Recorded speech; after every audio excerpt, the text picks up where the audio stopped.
Hi everyone, the following video is a recording of our second Artist Feedback AMA session featuring portrait and wildlife photography. The session was held in the MetaJungle Discord on May 5th and hosted by talented photographers Mike Schmidt and Subodh Shetty. We want to thank Mike and Subodh for their time in reviewing these 11 different NFT collections, as well as all the artists who submitted their work for review and everyone that was able to attend. In this session, they provided valuable information on curating and creating your NFT collections, as well as pricing these collections. We hope you find it useful, and with that, let's go on ahead and get into it. I'd like to introduce the first artist, which is Tim Russell, right? And this is faces of Klang Toi. Looks like that's how you say it here. Black and white street portraits from a Bangkok you've never seen. And so he's got 27 items and 7 owners and a floor price of 0.3. And he's got a good amount of ETH volume traded, 3.5, and for good reason. I'll read over it. So it's home to over 100,000 and a no-go area from many others. Klong Toi is one of the last remaining parts of old Bangkok with the central business district. There's been a port here since the late 1930s, and people from all over Thailand and beyond have flocked here ever since to live and work, many of them living in tiny shacks within easy reach to the port and market. Known locally as the slums of Bangkok, though that is a rather unfair description in many respects. Many photographers, sorry, this is in quotation, many photographers have covered this colorful neighborhood before, but Russell's scenes and portraits capture character and soul that other shooters have rarely achieved. And that's Joe Cummings. Looks like he's been published in CNN, Lonely Planet, Daily Telegraph, Travel and Leisure. This is a perfect way to, put something up out after your artist statement to show, you've been given some recognition by some people in the industry that are important and show some of your publications. I think that's totally perfect to do it that way. Then he says that there are many charities active in the area. I'm proud to support Duang Pratep Foundation, which supports the community with food, healthcare, and education by donating 10% of all profits from this collection to support their work. So that's a nice chunk, at 10%, and for a really good cause, it makes sense to the story here. Do we get Sybil back? You worked out? Not yet. Not Not yet. yet. Okay, then cool, no problem. So I'll just go on there here. All right, and so I sorted the collection by oldest. I think a lot of people should do this just for the artist's sake, because OpenCV doesn't post it in the order in which you want it to be seen. And so mostly it's like it'll have it as like recently listed or something. But if you put it as oldest, then it's most likely the way that the artist wanted it presented, because oldest means the first one they minted. And whenever I make my collection, I always mint the first shot that should be seen first, all the way into the end. So let's see, is loading items.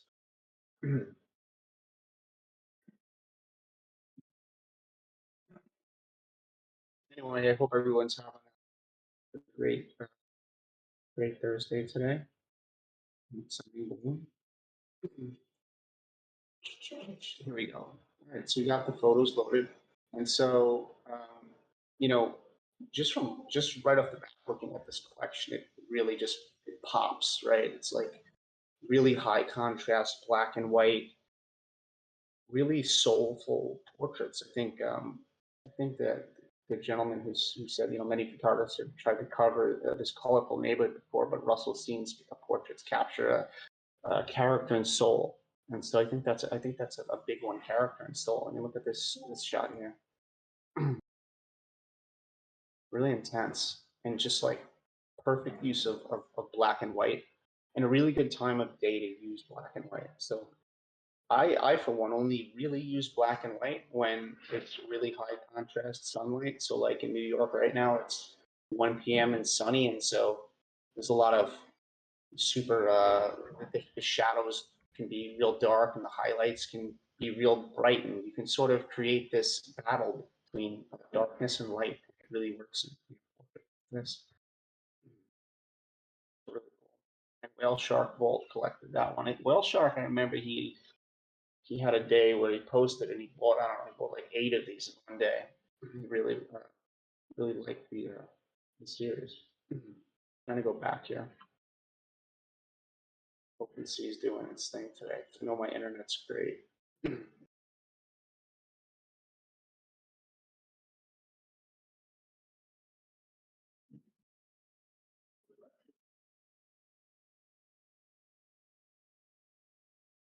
Sorry guys for how OpenCV is.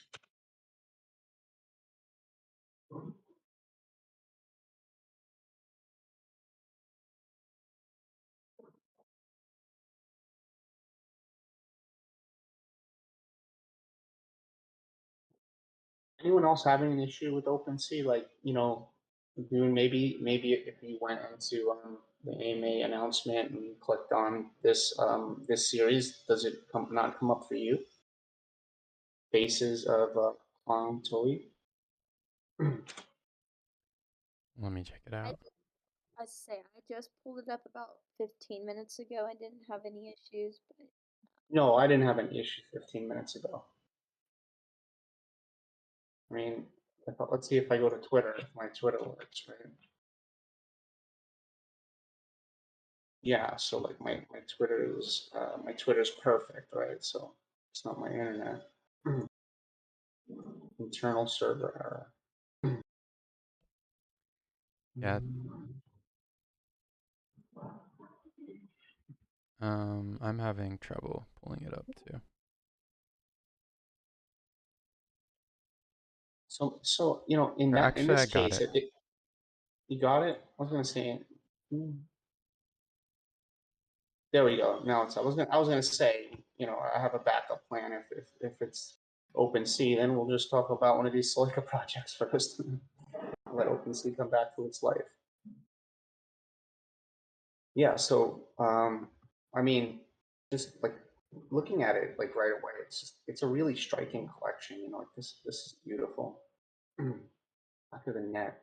I love this. I mean, you just get a feeling like from looking at this, like there's like this real emotion, like this kid's eyes, just he has the eyes like placed between the squares, and the kid's just like really looking into the camera lens, like he's looking at the photographer's soul or something. I love it. I love how his lips are just perched open like this, and the line comes right through it. Really wonderful portrait, great close-ups. He's really good at really good at getting right in people's face and close up with them. So I can imagine that that Mr. Russell is a very charismatic and extroverted individual in real life. A lot of these are very environmental too. So like this is beautiful, right? Like could be a beautiful close up too, just because of like the color of this. But I like that it's not a close up. I like how like, these like bone lines and stuff, and then you have all these like sort of looking like these look like bone lines with these these hen or these chicken sort of covers, which is very interesting background. Looks like they have a lot of animals in here, and I'm guessing that they do something with like livestock for a living. Oh, actually, it's a cockfighting gym, so I didn't get a chance to read all these. But old man at a cockfighting gym in Bangkok's Klong Toi slum district. While cockfighting is legal at a handful of official venues in Thailand, illegal cockfights and training gyms can be found all over Bangkok. And while outsiders, especially those with cameras, aren't always welcome, I used some local contacts and a case of beer to get access. Spend the afternoon shooting these guys and their birds, which are fed a cocktail of chicken soup and Red Bull. Chicken soup and Red Bull to get them fired up for the bouts. So it gives them wings. They have wings already. That's amazing. I think that they give. Oh my gosh, that's crazy. I mean, I think it's I think it's I don't think it's humane or it's cruel, but it's a very interesting chicken soup and Red Bull. Um, so yeah, I mean, his descriptions are strong. That's a really strong description. Um, Only thing I would say is that is some I'd say there's some missing information that I'd like to see in here because there's no properties. And if this one's sold already, so I'm just thinking you can't go back and do anything with this. But the ones that aren't sold, they probably add some properties, like additions of one, some licensing stuff, and then also I noticed that it says a lot in your collection. It says a collection, 1 of 30, right? And this could be a little confusing because if you go to the collection, there's only 27 items in the collection. And then if you click on another one, it'll say something like, say 9 of 30, and that would confuse me as a collector. Actually, I would be wondering, is this a 1 of 1? Because there's no indication about being a 1 of 1. And while I think that this actually means maybe number 9 in the collection of 30, I wouldn't want to have any type of information that's going to confuse anyone ever. So I would correct that on the ones that haven't sold yet. Now, as far as looking at the activity, something that I noticed was, um, the last were sold 4 and 5 months ago. So there hasn't been a lot of activity. And so it makes me wonder, if, Mr. Russell is still, posting photos from the series and giving the story behind the photo and,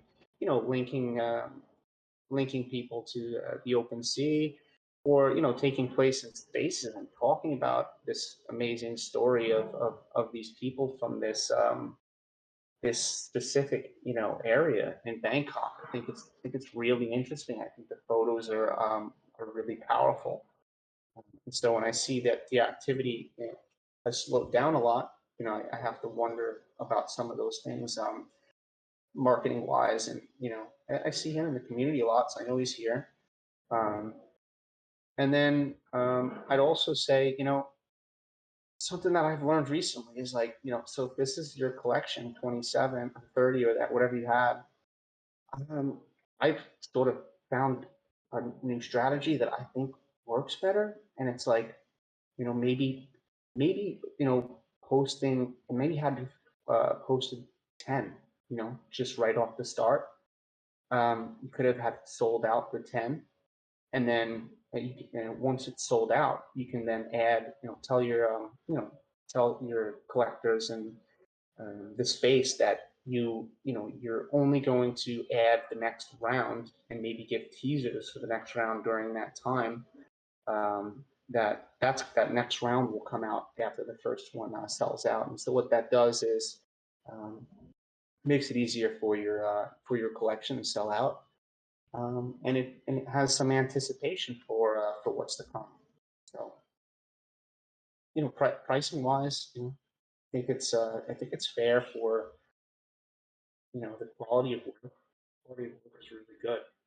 So I think it's all real feedback that I have. Actually, there's some images that feel a little bit out of place compared to others. So where maybe this could feel almost like two different collections. So you have these really close up portraits, all right, and then you have something going on like the shot, wake up and makeup, fantastic photograph, really beautiful. Looks like it's shot on film. Maybe it's not, but the grain looks very much like film. Baby looks really at peace. I love how she's just laid out like this, and the girl doing the makeup, great timing, But it just feels more of feels a little bit more of like a street shot to me than an actual portrait, or feels more like a documentary or a street shot. But like maybe you can have a collection with close up portraits and a collection with some of the more environmental stuff. Umbrella looks beautiful shot. I love the tonality and use of black and white. And it's really, really good. It's really, really good. So this little kid with the gun, the toy gun, lovely expression. So, you know, not everyone has the gift to make people feel this comfortable with them and give like genuine expressions. You know, it's very hard. It's very difficult. Is Tim here? I'd love to hear from him if he's here on how he connects with things. Because I put him first because he said he'd be here. Yeah, I think he's Yes, here. he's not. You there, Oh, Tim? he is. Oh, I see. He just has his cover is just great. Hey, Mike, How you can you doing? Yeah, I could hear you, Tim. Have you been able to hear everything I've been talking about?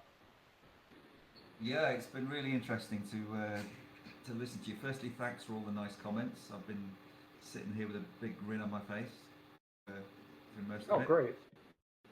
It's been great to listen to.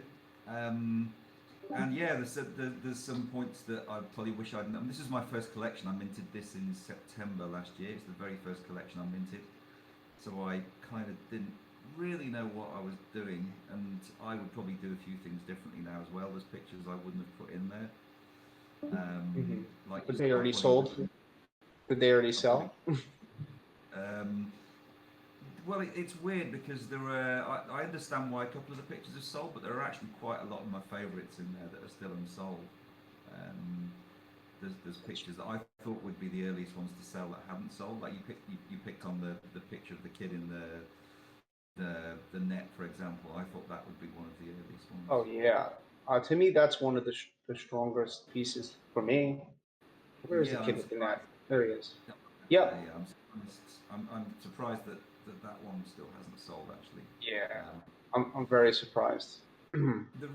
The reason there's 27 pieces and it says one of 30 is that's an oversight on my part. I dropped a few pieces and forgot to change the description, so thanks for pointing that out. I've got to go and fix that. Yeah, so if you could fix that in the ones where it's not sold, but if it still says it in the ones that are sold, then maybe consider adding 30 images so that there's no confusion. Yeah, it's probably going to be easier for me to add 3 more images than it is to go Yeah. change all the descriptions. I think so. I might just do that, and it might sort of kickstart some interest in the collection as well, because as you pointed out, the last sale I had was I think about 28 December or something like that. And Yeah. I've seen on Twitter, I've still been pushing it. I haven't slackened off promoting it. I'm still promoting it several times a week. So I'm not quite sure. I know there seemed to be a bit of a boom in December when pieces were selling for these kind of prices. That seems to be less common now. It may be that the market has changed. I'm not sure what your thoughts on that are. Yeah, my thoughts on there is that when it came into the space 7 months ago, my first series I had stuff listed at 0.3 and they sold, but I think that Just getting into the space, I sat down with Hans Kemp, right, Light Chronicler, Bikes of Burden guy. What was that? Who? Do you know Hans Kemp, who did the Bikes of Burden collection? I don't. No, I don't. He was kind of my mentor when I first started, and we sort of sat down. Well, went out for a few beers, and I just picked his brains. And he said, "Never ever list anything below 0.3." And kind of at the time, maybe at the time that yeah. That was good advice. I'm not sure I would advise someone the same now, but.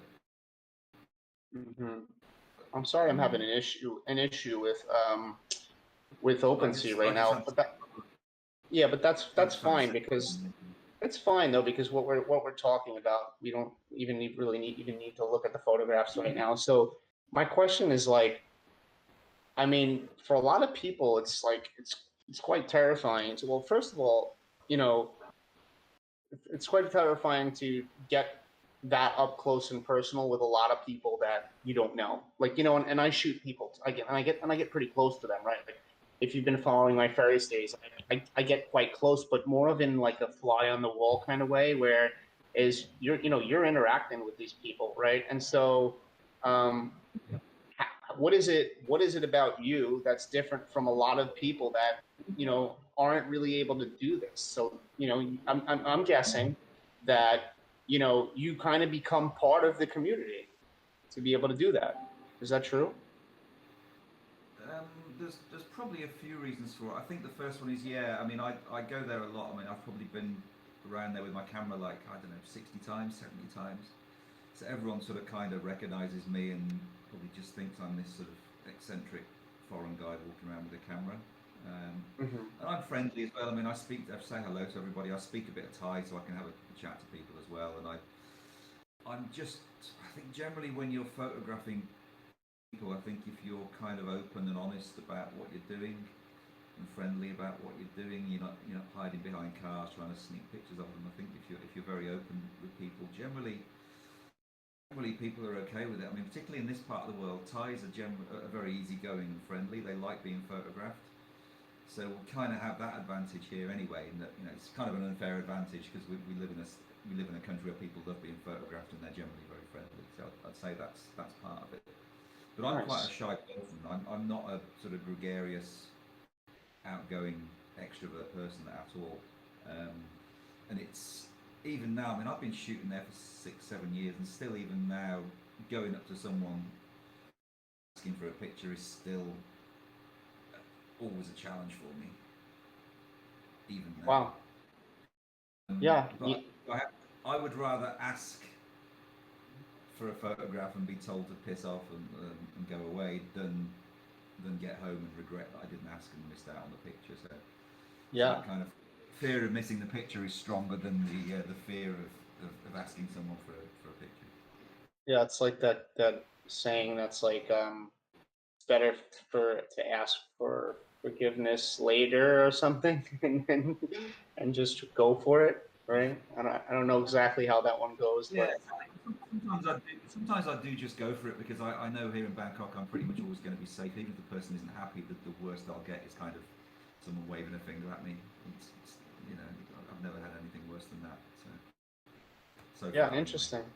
Yeah, it's interesting what you said about not fighting behind cars and shooting people, or just doing because I think it all has to do with like an energy, right? So like when I have days where I go out and I can't make as good of photographs because my energy that day, and I feel less confident, and I walk with less confidence, and people can sort of feel that, and then they sort of feel like if I put a camera on them, the energy is a bit strange. But then there's days where I go out and I walk with the quiet confidence, and I can get close to people and photograph them, and some of them will even call me over and talk to me about it or smile at me, and they have no problem at all. And I think it's all a lot in the way that you carry yourself. I agree with that. Yeah, that's a good point. And also another point for me is that it's very hard for me to be discreet. I mean, I'm a 6-foot+ white guy in Bangkok, so there's no way I'm going to blend in or be able to take pictures discreetly. So I don't really have any choice. Yeah. Beautiful shot. That picture is everyone's favorite. Yeah. It's funny. So the only reason that one is even really in my collection is my wife absolutely loved it. She saw that picture and she went, "Oh, that's amazing! That's the best picture you've ever taken." And I'm pretty clueless as a judge of my own work, and I didn't really rate it when I first took it. There's a lot of emotion from his face and from her face, and the hand on the back, And the contrast between his it's quite funny when I first came across them. He's this sort of tough-looking guy. He got his shirt off. He's got his tattoos and the bling and everything. And he was kind of acting up for the camera. And then his daughter came along and he picked her up. And there was just this split second when his face took on this kind of more vulnerable look, which I managed to capture. That one came second in a competition in Bangkok, I think in 2020 as well. In a competition which had about 10,000 pictures in it, so it did pretty well. So yeah, that's one that everyone that's the one that everyone seems to like. Yeah, well, there's a lot of them in here that I like for different reasons, but yeah. So that's go ahead. That one and the box are the two that everyone seems to like. Yeah.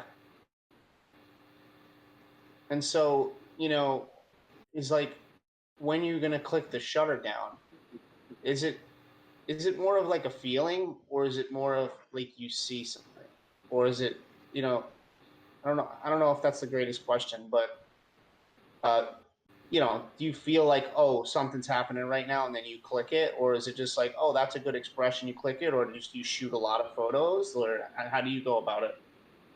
I don't shoot many. I mean, looking at most of these, they're mostly one take pictures. The guy with the kid, I think I took 2 or 3. The kids with the mask, I took 2 or 3. But most Yeah. of them were kind of done in one take. Because that's really all you have when you're shooting on the street like that. You know, you can't sit there and sort of, you know, spend ages composing the shot, because people are going about their business, people are living their lives, and you can't sit there and tell them how to pose and tell them where to look. So really, you know, you really have a few seconds.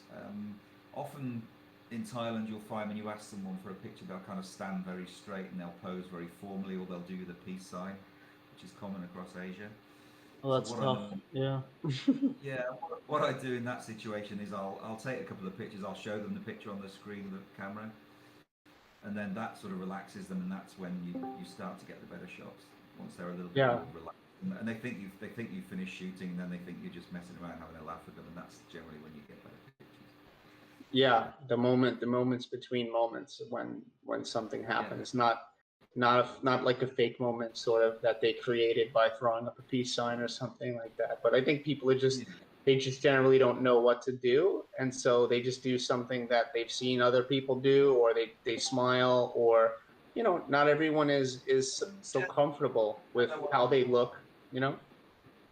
And they don't know what I'm doing really. They think you know, some of them probably think I'm just a tourist walking around taking nice pictures. You know, they don't necessarily know that I have this project going on. I prefer sort of candid type pictures. Obviously, These kids are great. Yeah, this one, as soon as they said, oh, picture, so I said, okay, I got the camera out, and as soon as I got the camera out, 2 of them started giving me the one at the back is doing the devil horn, so he's slightly more polite, but Slightly. Slightly. I love the kid in the middle, the finger right in the middle, and the look on his face is fantastic. I love that. Cool, man. So, like, what kind of questions would you have, like, since we have you here, you know? I can't remember. I submitted a while ago. Actually, I can't remember what questions they asked. One of them was your feedback on why you think it's been so long since there was last any activity in this collection. I'm not talking about secondary market, because I know that the collectors who bought this stuff aren't generally They're not selling sellers. it. Yeah, they're not selling it. Dark in particular, he never sells any of the stuff he buys. Yeah. But the primary market is just it's fallen off a cliff since this. Yeah, I think the market for NFT photography is like a little bit slow right now. I think that you know, like marketing strategies on how to do drops like is very important. And while, you know, we're artists and we're not all, you know, great at marketing and doing a drop that, you know, creates hype and stuff like that. Because, you know, I'm not, you know, I'm not the best, but if you can find some people around you, a network that can help with that type of thing, then you could find an easier way to sort of, you know, um, bring the collectors in sort of beforehand, or you know, like I said before, you only drop like a small amount of photos, and then have those sell out and drop more, and you know, keep it to the point where like the collection is always sold out, because then that just, you know, it makes collectors feel more safe about buying into it. You know, personally, I just don't think there's enough eyes on your work, because like there's only one favorite, 0 favorites, 2 favorites. So, and it's been out for a really long time. And so, like, what have you done since then to sort of, you know, promote this project, or have you kind of stopped? No, I'm still promoting it. I mean, I still tweet pictures from it at least once or twice a week. But I mean, other than really sort of tweeting it and occasionally talking in spaces, I haven't really done much else. I think also, I mean, I was chatting to a couple of other Asia photographers about this, and there seems to be a feeling that often some of our work is too niche and maybe isn't understood by people who don't know Asia and don't know Thailand, maybe. maybe people who've not been to this part of the world might not kind of understand what they're looking at. I mean, I would take that with a grain of salt. I mean, I think a lot of people like street photography, a lot of people like portraiture, a lot of people like black and white. I mean, that wouldn't be any reason for me not to collect, or I think most collectors not to collect. I think there's a lot here to to want and to want to have in a collection. So if it was, to be completely honest, I probably would just say I think that the market has gotten slower. I do think that the floor price for what people are selling for now, and this isn't really our fault, but a lot of other photographers sort of came in that are really good, really good like you or many people here, and they just sort of said, oh, well, I'm going to sell it 0.1. Or I'm going to sell it 0.15. Yeah, And I see a so, lot of for selling good work for 0.05 and things like that. So. yeah. And so, this happened to me when, this is before NFTs, when, I was photographing concert venues and stuff and like some of the big festivals. And there was just all these photographers that were willing to do it for free. And so they kind of screwed all of the other photographers that like need to make a living. And so they just wanted to do it for free because they wanted photos of celebrities and they wanted to build their portfolio. And no, Same for food photography. I've done quite a bit of food photography here in the past, but now there's people who will just go along and do it for free, for exposure and for a free meal. I had a regular restaurant that I was shooting for last year, and then they stopped using me because they found someone who was doing it for free, and their work isn't very good, but it's good enough for their needs. So exactly. I know exactly what you mean. Yeah, I mean, so maybe I don't know. Maybe you look at your collection now and compare how many are sold versus how many are not. Is it like is it like a 14 pieces sold and 13 pieces still available. all right? Okay, wow. So 13 pieces is still available. I mean, you could pretty much, if you wanted to, like pull out some of the ones that maybe in the beginning you didn't think were as strong enough, or the ones that don't fit this, because like I said before, some of them feel like these two, while they're really strong images, Wake Up and Makeup and The Umbrella Fixer, I feel like you could sell that in another series that's not like the ones next to it here, the old beer cellar, and the future's so bright. So like, sometimes I think you just have to pull some out, and it'll make the series a little smaller, make it a little easier and more cohesive. That when a collector comes in, it feels a little more cohesive. Like if I look at this whole row here, these are all like kind of close up and environmental portraits. So and these two aren't. You know, um, this one with the kids it's a bit different. I like it, but it's a bit different. It stands out a little bit in the collection. Um, and then then these ones kind of stand out a little bit too, but they're sold. So I mean, they stand out because they're just they're composed differently, but they're less environmental. They're more about the actual portrait. So I think you just had a lot of things going on, and while it's cohesive because it's about these people, and while it's cohesive because it's black and white, and because you have a way of showing soul, there's bits and portions of it that are not cohesive that I think you can pull out that can make it stand out better on its own.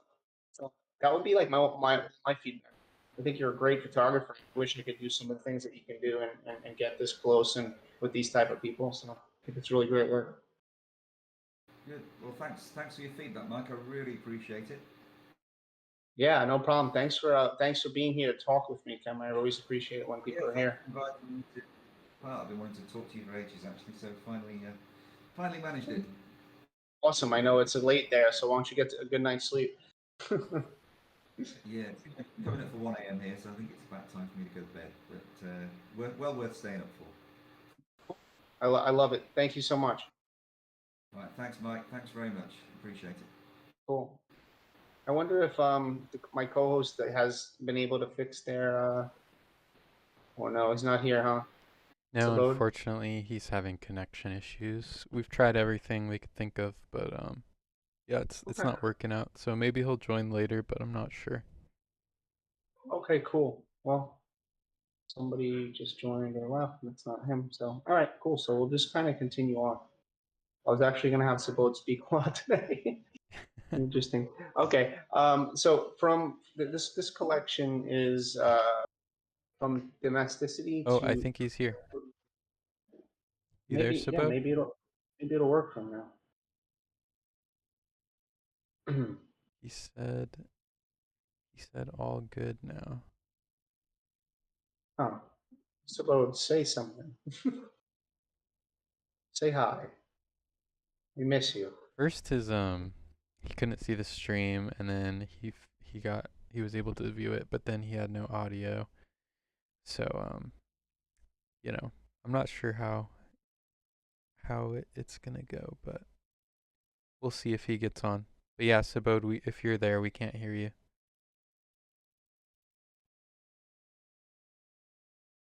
All right, so the next collection is by Elif Akarlai. I'm saying it correct. It's from domesticity, if that's how you say it, to freedom. The collection is called From Domesticity to Freedom. About 120 years ago, anytime you want to jump in, Sabode, you could just interrupt me so we can tell that you can speak. But about 120 years ago, an investment advisor said about horses, the horse is here to stay, but the automobile is a passing fad. Yes, it is obvious that the man was wrong in terms of technology, but aesthetically, he was absolutely right. Since the birth of fine arts, the most processed image is definitely the horse figure. The most beautiful paintings, the most beautiful sculptures, the art of cinema used horses the most, because the horse figure has always inspired artists. Hundreds of wild horses living in herds in Kayseri, the city where I live in Turkey, inspire photographers every season. This place has been called Cappadocia, the land of beautiful horses, in history. In other words, people's interest in horses existed in ancient times and continues today. In this place, horses have always had a place in a life of ordinary people. At the same time, he has always been intertwined with art. Many singers made their video clips here. So this is a really cool place. I mean, I love horse photographs of horse, and not only that, I went horseback riding recently in Ecuador, and I was always worried about going horseback riding. I just had some fear of it. Like, um, my girlfriend kind of forced me into doing it, and I did it, and like I was actually one of the better horseback riders of all the people that had went that day. I don't know. I had this ability to sort of form a connection with my horse and speak to it in an assertive manner and do all the things that the instructors told me to do. And so while a lot of people's other horses were just standing around and eating weeds and stuff like that, I was tugging on my horse to the left and calling his name and telling him what to do, and I felt like I became one with the horse. And that's something that's really interesting to me about horseback riding, because with any other animal I've ever known, it had been like a domesticated or non-domesticated animal. It's sort of a relationship that I've had with them that was me and them. But in this one, in this situation, when I went horseback riding, I felt like it was me and the horse were one. Like you sort of become one. So I have a huge love for them now, and I want to go horseback riding again really soon. So I want to open up I want to open up this one. This one was the one that was just kind of struck me like right off the bat. It was really, really, really beautiful. I mean, you got sunset happening here. You've got these mountains happening back here.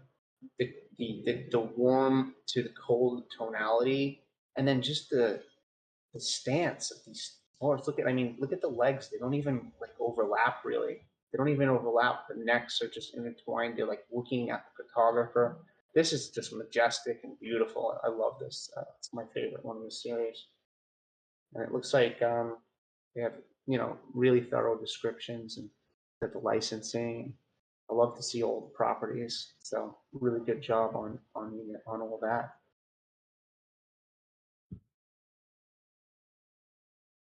Trying to go back here. OpenSea's a mess today. Maybe there's a lot going on.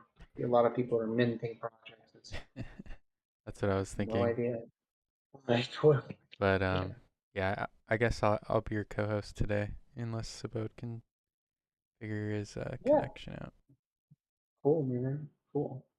You like the shot? Yeah, sorry, I've been talking to Sabode. I wasn't paying attention to this one, but oh no, that's fine. I opened up that shop there. It's just beautiful. Yeah, it is. I love the framing. Yeah. Let me open it up big so you can see it again. Wild. All the horses are just like looking at the photographer, and it's like they're almost one. It's like they're family or great friends or something. Like I said, there's so many elements here. Like the dirt leads into them, that layer, and then then they're the middle ground, and then the background just crazy. You get sunset. It's almost too perfect, that image. Yeah, exactly. It's like epic. It's still for sale. 0.12 pass. 1 of 1. Search 1 of 1 right here. That's a great 1 of 1 to have in the collection. If you like it, tweet about it, talk about it, and purchase it.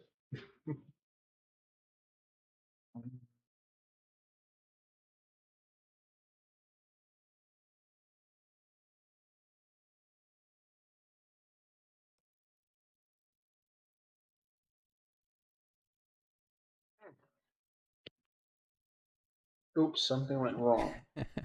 That it's the theme of today. Yeah, sorry guys, we're 50 minutes in, almost 1 hour. We want a second collection, maybe a long day. Yeah, I don't know what is going on. Yeah, I mean, maybe I can jump right back to that one, and we can do foundation or Orca or something. Yeah, it seems to be OpenCV because I can't load it either. All right, cool. So this is Atlas of Faces, and this is by Orthan, and it's a collection of 3 on Foundation, and it doesn't have any owners yet, so no sales. It's got a floor price of 0.75, which is a lot higher than we see on OpenSea, but there are people that spend a bit more, I think, on Foundation, and there's more fees that are involved. But not sure if this photographer has sold out something on OpenSea already, which would definitely help sell prices that are steep, like 0.74. But let's take a look at the description. Anatolia, which is magnificent with its rich culture and nature, has many unknown stories. I take photos in many parts of Anatolia to learn and document about these stories. The Atlas of Faces collection includes some of these stories, 1 of 1 edition, and then the photographer's name. And so let's open up the ones that I think are the strongest first. So I really enjoyed this last one. Let me know if you want me to read anything to give you a break. Okay, cool. I mean, I think the easiest thing would be like maybe if you had the spreadsheet open and like the questions at the end. Okay. That's the only thing Got it. I really need. Multitasking between the spreadsheet can be tough with talking about all this. So yeah, so this is just a really beautiful portrait. Like these feel like they're studio portraits, but I don't know. I'm looking at the wall here, and it also kind of looks like a concrete wall with like holes in it. Depth of field, it's hard for us to tell, but look at the sharpness and clarity on the actual parts that I'm going to focus. This guy's eyes and the lines in his face. And he's got a wonderful, calm demeanor about himself. He's holding this little girl. It seems very precious. Really, really beautifully writing situation. We'd love to hear about the beautiful about lighting it. It looks like natural light, but like I said, well, at the same time, it oddly feels like a studio. And I thought this was another beautiful shot. I love the expression. Maybe this is the mother. She looks young. Maybe she's the mother though. Maybe she's the sister. But beautiful shot. The color relationships between the bag and it's really beautiful. The child's expression. It's just laying in here. I don't know. He looks like he's got a little dirt on his face and stuff. He adds a little character to him. This bag looks like it's sort of been around for a while, but it's really well made. It's a gorgeous photograph. I like that photograph a lot too. Responsibility. In some families, family ties have a natural strength. There's no distinction between children and adults and families dealing with animal husbandry. I don't know how you say this. This is Zene. I don't know if I'm saying that correctly. It helps her family by carrying her brother. All right, so there's her brother. I didn't read any of these descriptions, so it was a good guess. So a brother on her back. His brother's is hers. His brother is hers responsibility. So I would definitely fix that. So her brother is her responsibility, right? So really nice. Love the portrait. And so let me read the story behind this one since so tell me a tale. And, so Uncle Ahmet has to feed his animals in the barn during the winter. In his spare time, he tells tales to his favorite granddaughter, Nizeli. In a place where the winter is long, the tales are long and a bit tiring. Really beautiful. And then there's a shot boy. Let's actually read it first. So Liham is a nomadic father. And so anyone not familiar with nomadic, that's like someone who travels from place to place. I like that word a lot. I felt nomadic at times in my life. While he proudly gives a grizzly to take a souvenir photo with his son is perhaps not as calm as his only toy in his life. Gives a grizzly. I'm not sure what that means exactly. Maybe someone else does. Let's take a look.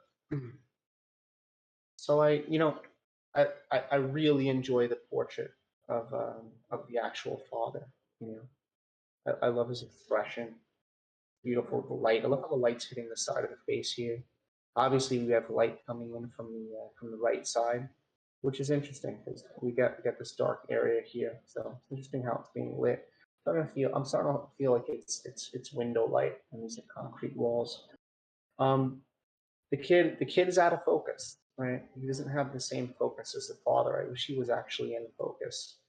And I'm not crazy wondering, about the. is Go he ahead. out of focus or was he just moving? That's what I was wondering. Yeah, that's a good question. I mean, because that's two different things, right? So out of focus would be if this is like a really shallow depth of field, maybe shot at like f1 point something, and it's only going to hit the father, and then everything. No, so the doll's in focus, right? So yeah, this is a situation where the shutter speed is just not fast enough, right?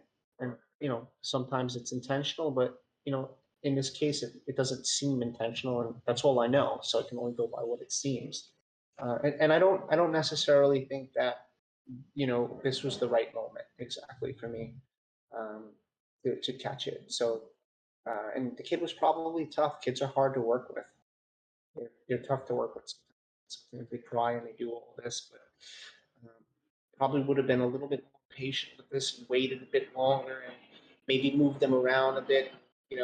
Gave the kid another toy or something to get him to maybe have just a more calm expression. So that was the one that I had, the most critical feedback on. So, so these were minted that long ago, March 27th.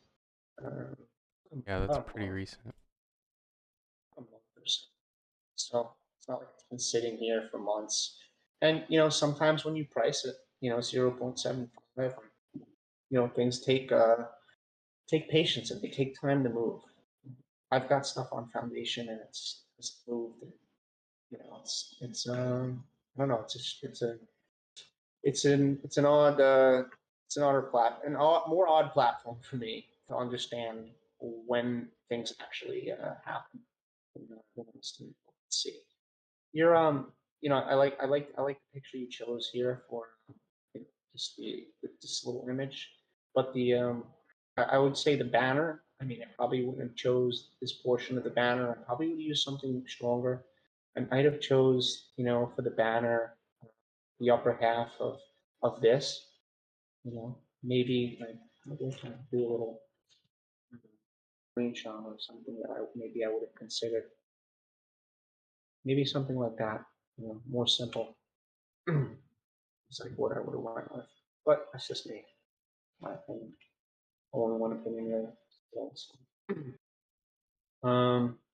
Yeah, other than that, that's all that's all I really have on collection. So much else because it's the description went through. So if the artist is here and they have any questions or you have questions on the sheet that I can answer, good.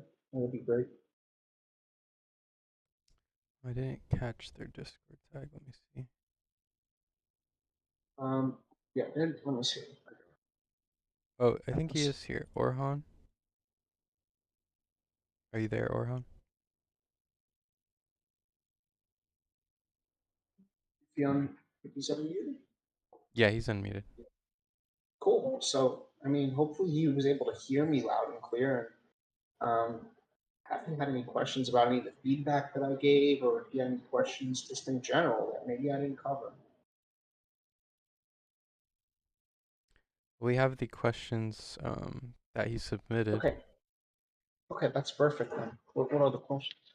The first one was, have I priced the photos in my collection correctly? And the second, I couldn't sell at foundation. What strategy should I follow from here on out? Okay. It's a good question. And so has he priced it correctly? I'm sorry, this is planes, they fly right over my house. I live right by an airport. Oh, yeah, that was the first question. What was the first question? You're the one that I was just answering, not about the plane flying past my house. Have I priced the photos in my collection?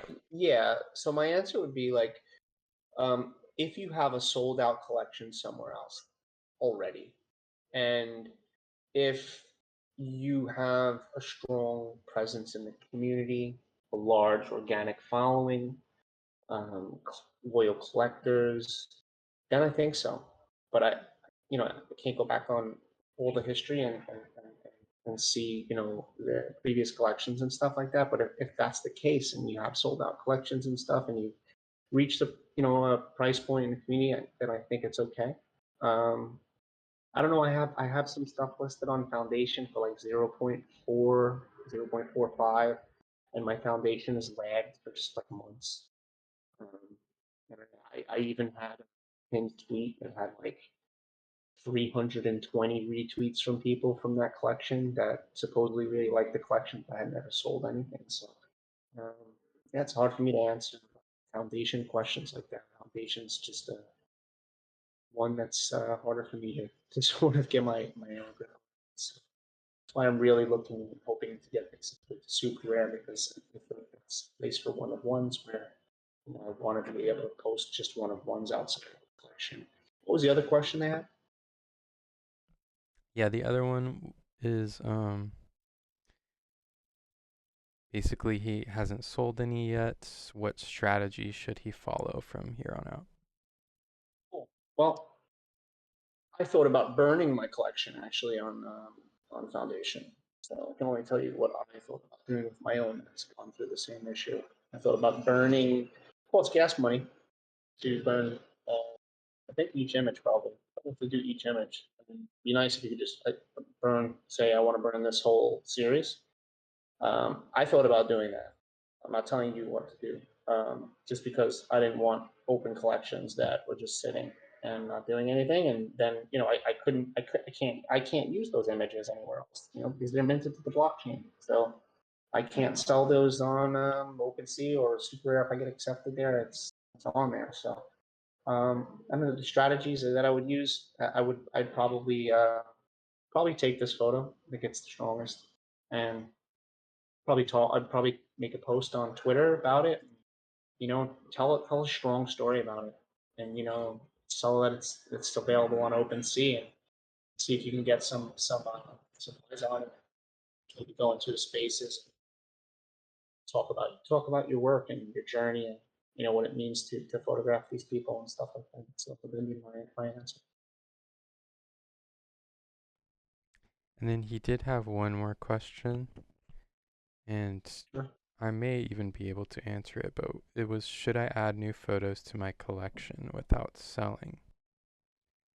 Sure, you could take that one. What do you think? But yeah, I mean, I like what you said earlier about having a separate collection that's maybe even a little bit more affordable, something more accessible to people, and trying to sell out that collection before adding to this one. That would be Yeah. my strategy. Yeah, that's a great strategy. So I don't know if he has previous collections or not. I mean, I'd have to open up his Twitter and stuff like that. And let me see if this is like if I go here. Oh wow, he has a collection also on here. Solid state of water. Just one image priced at I think I remember seeing this. Testimony of the tree. Yeah, it's a beautiful image. There's a lot going on, but it's also really clean shots.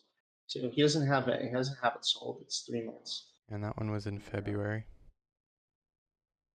Yeah, but you know what? Let's just do this for experimentation, right? Because we don't have to stick to the rules. There's no rules of the AMAs. Let's go into his Twitter.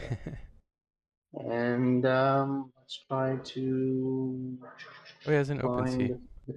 There we go. That's what we're looking for. Okay, so here's a collections, right? Yeah, here's a collection Dusty Journey on OpenSea, and this has actually been submitted before, and so you know what? I'll talk about the collection because I haven't selected it in the past, and there's 5 owners, so it's doing pretty well. Let's see, 25 days ago, a month, 2 months, and 1, 2. Wow, Miss Hatton, he's big. Okay, Miss well, Hatton. forget what I Oh said. no, well no, Miss Hatton. It's not Miss Hatton. That's still. I mean, they're verified. They get 2 verified collectors. I thought it was Miss Hatton. I know who she is. But so let's look. Yeah, no, I mean, he hasn't sold out this collection. But since he's submitted before, I would just give my own individual critique on this, and be that there's just a lot of photos in here that just feel the same. There's a lot of gorgeous photos, right? Like, these are beautiful images, and it's cohesive in the idea that what you're photographing is the same. Like this shot's great. Look at this, like, yeah, man, who's like, I don't know if that came up correctly. It's supposed to be like that. Oh, OpenSea. Like the sheep herder, the silhouette is great. All the mist and smoke and all that, but like, to bring this series like up a notch, right? Like, I wouldn't take all the same photographs from the same distance. Like it's like everything's from the same distance. Like, how about getting really close to the sheep herder and getting like a portrait of him, and it not every shot being like a silhouetted sort of thing. And yeah, I just think you could keep the same theme of silhouette and the same theme of color theme, but I just think that there just needs to be more perspectives than this. I'm not even going to open it up because OpenSea is just being unfair about how they're cropping this image, and that's not right. But yeah, so this collection hasn't sold out, right?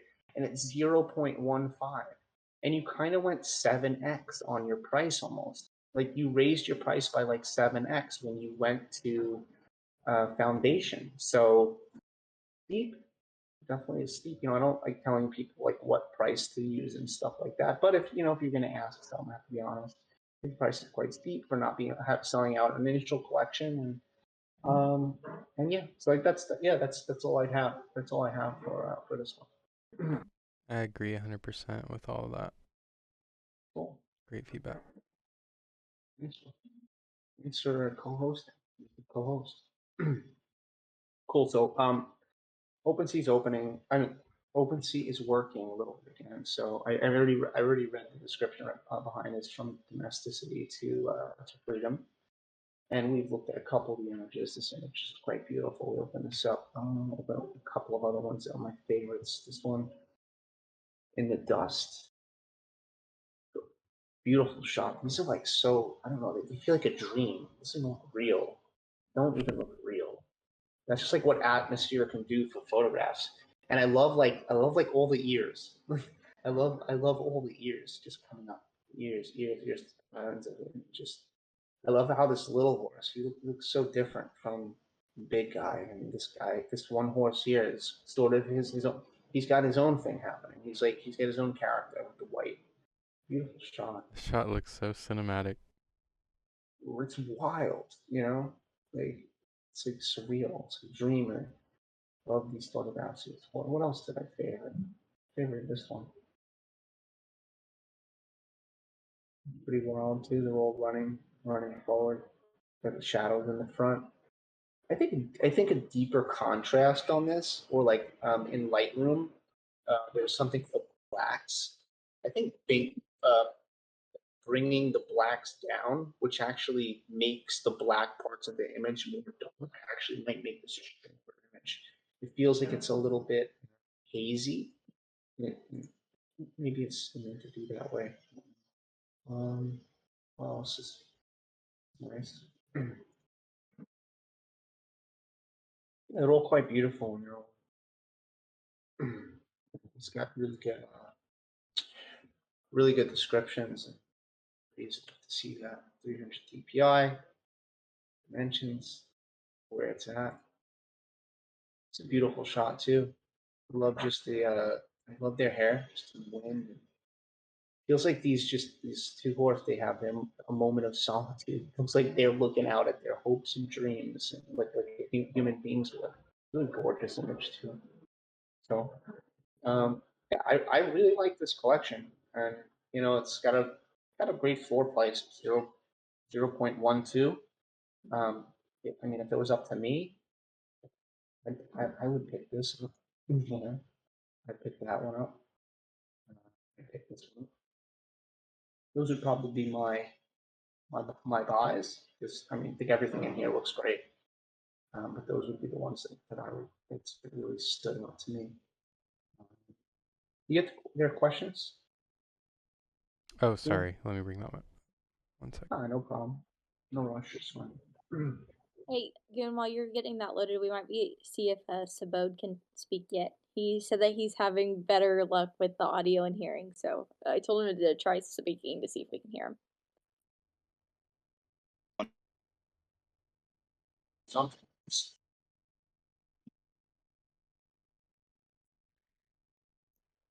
I heard a glimpse, Sabode, and you did turn green for a minute.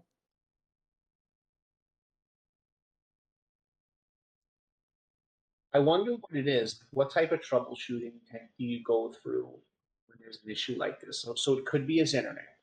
Yeah, Could be we've what kind else? of checked everything. And this internet, his speed upload is all good. But it does seem to be some sort of connection issue.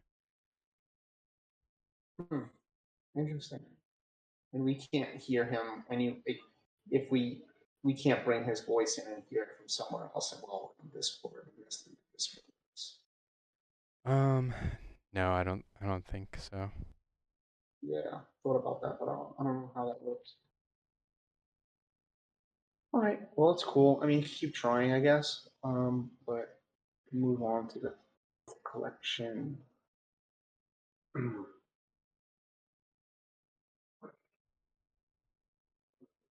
so the fourth collection is Unknown Neighbors, and this is by Ramaz Axel. And it says, heroes in history seem to us poetic because they are. But if we should tell the simple truth of some of our neighbors, it would sound like poetry. And that's a quote by or a poem by George William Curtis. Nice. So I really like the banner. I think it's a great banner. Actually, damn, I need a banner for my series tomorrow. I don't know how to do these banners. I don't know how to do this stuff. I'm so silly sometimes. No, I'm going to ask someone to help me.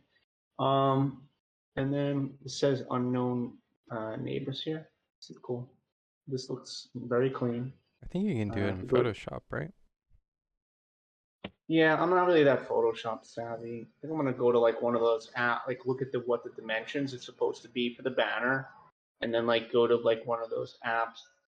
I don't know, like where you could just pull like a few images in, and then I don't know. I need to look good though. Yeah. Like I'm not playing around. Like I'm not playing around. If it doesn't look good, and I'm not done by 1 p.m., the drop will be at 2 p.m. Like I'm not. But yeah, everything should be good.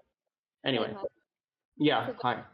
Sorry, Simo did send me a message though, and he said about the Aleph horse collection. If you haven't mentioned it, there aren't any there are no additional artist name in the description, so he does recommend adding those. Which one was that? The From Domestic to Freedom collection. Good call. Good call. Yeah. Yep. Great call. So, well, he has the artist. Well, he has the artist name and he has the license, but we have no information about like one of one or anything like that. He won't be able to change that. Oh wow, Leslie Spurlock bought this. Wait, was this already? Wait a second. Let's say one owner. Is Leslie Spurlock in here and doing sniping? Where's she at? I don't know what. Yeah, I didn't know that one was owned, but I guess it's owned. Okay, cool. Let me see some of the other ones. This one's there's no owning. Well, so this one has a license and description. It has one of one in the properties, which I think is I think it's okay now to have the one of one in the properties. Well, is that what he was saying? Maybe some of them that don't have it. This one has it. I think he I just don't know meant if in I. the description. I say it might be. He just sent me that whenever we were in the middle of talking about it, so I just thought I would still voice him since we can't hear his wonderful voice today. Okay. Okay, cool. Well, that's beautiful. We didn't talk about that, but yeah, I don't. We moved on. So, yeah, that was a great collection and a great price point. So definitely. So unknown neighbors. I never read this part, and like I said, I love the banner. And let's sort it by oldest, because that's the way that the artist most likely intended it to be. And I favorited quite a few here. I almost wanted to favorite all of them. I can't favorite everything because even though I like them, it's gotta talk. I gotta have an idea of the ones that I love the most. So let's pull up this one. Sheep herd of Hadar. Love it. Love his expression. Seems very confident with on the camera. So it probably means that you're really good with people. Maybe he's just a confident gentleman, but I love I love his hand on the stick here. Just a really nice, peaceful, really peaceful portrait, and you can see the sheep in the background. So it's well done. Next one on the next one, we'll look at the descriptions and stuff. So let's see. This one, someone bought this one. This is Shepherd Yassin. So yeah, they got a lot of good stuff here. Artist edition, location, camera, date. So yeah, I mean, I would definitely put properties, like on the ones that didn't sell yet. Leslie Spurlock again. Wasn't that who I was just saying bought something from one of the other ones? Yeah. He's on like a buying spree out here. I love it. Artist supporting artists. Yeah, lots of great information here. Herd tradition is very old in Anatolian lands. People have been affected very much financially and culturally for many years. This friend of ours, a young person who came to Anatolia from Afghanistan, is practicing the shepherd's profession here. I tried to make his beautiful story immortal with this photo. Love the description. Really good description. And I don't know, there's something I love about this too, where it feels like there's motion in the image. Like it feels like the sky, like how the Star Wars credits, like you'd see them go. It feels like the sky is like going out, like, and it feels like there's movement, and he's still. And I love it. Another really beautiful portrait. Love the guy's face. A handsome guy. And holding the stick here. Great composition between like having the stick and stuff here to fill up the left side of the frame, and then also having this herd of animals back here. Really dramatic sky. Great use of black and white. Great use of black and white. Let's go to this one. More another environmental portrait. Seems like it's more in town. So years ago, when there were no modern technologies, cooking utensils were sterilized and renewed by tinning. And I found one of the last masters of the profession, which is now exhausted, and photographed it in front of the shop and immortalized it. Great shot. Another great shot. Genuine expression. And love, I like environmental portraits when they're done correctly. Like this, feels like this man belongs here, and this is shop, and I love it. Love the tree hovering over the top. The reflections are not, they're not distracting. Great use of black and white. So yeah, nice on this.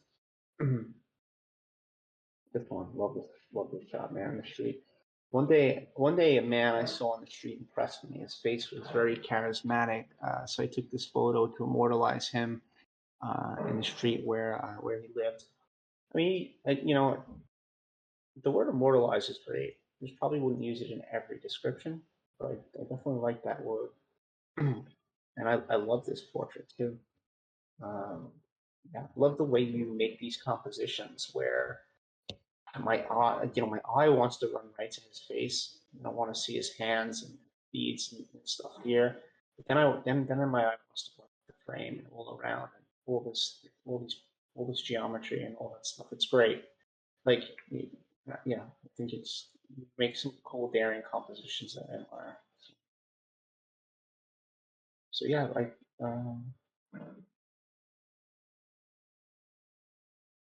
This one's more focused on the actual clocks than the man. And this one watchmaker. Yeah, so really good descriptions and all that. Really beautiful photography, really great black and white photos. You see a lot of black and white photography. And this is Turkey again, right?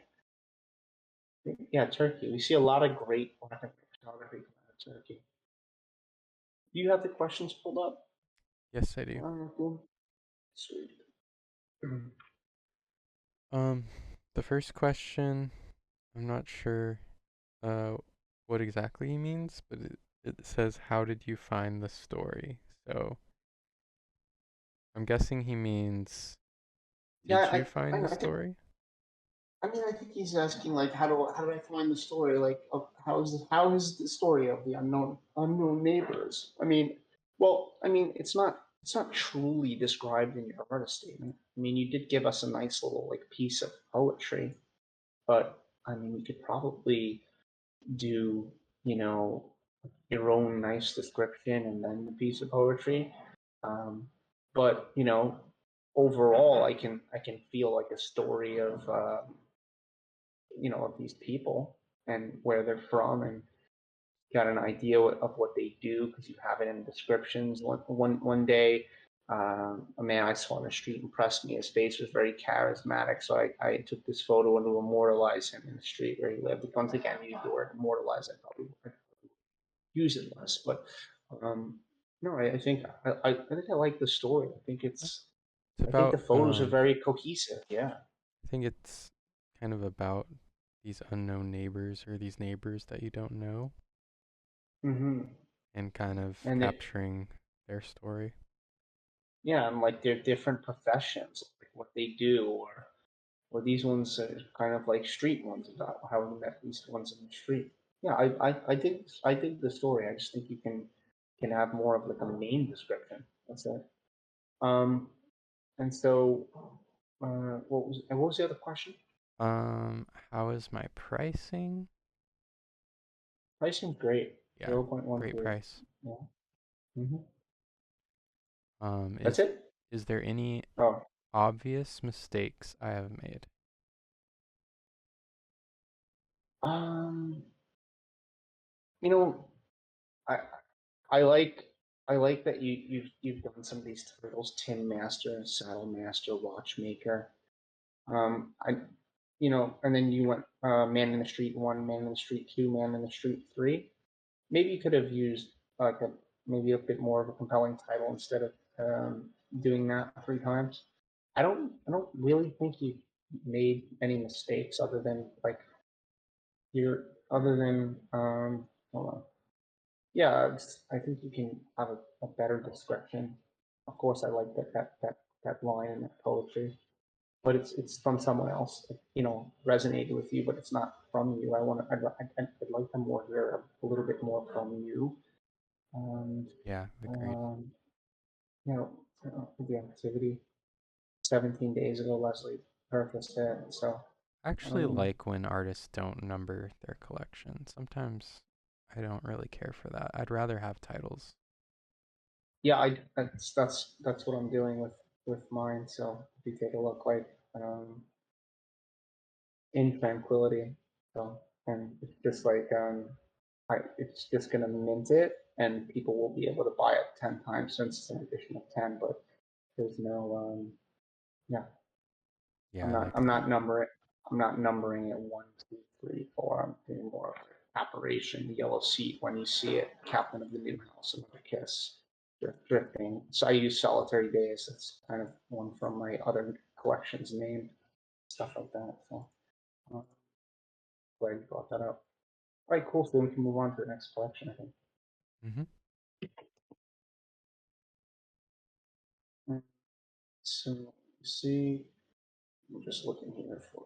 So this one's Avant-Garde.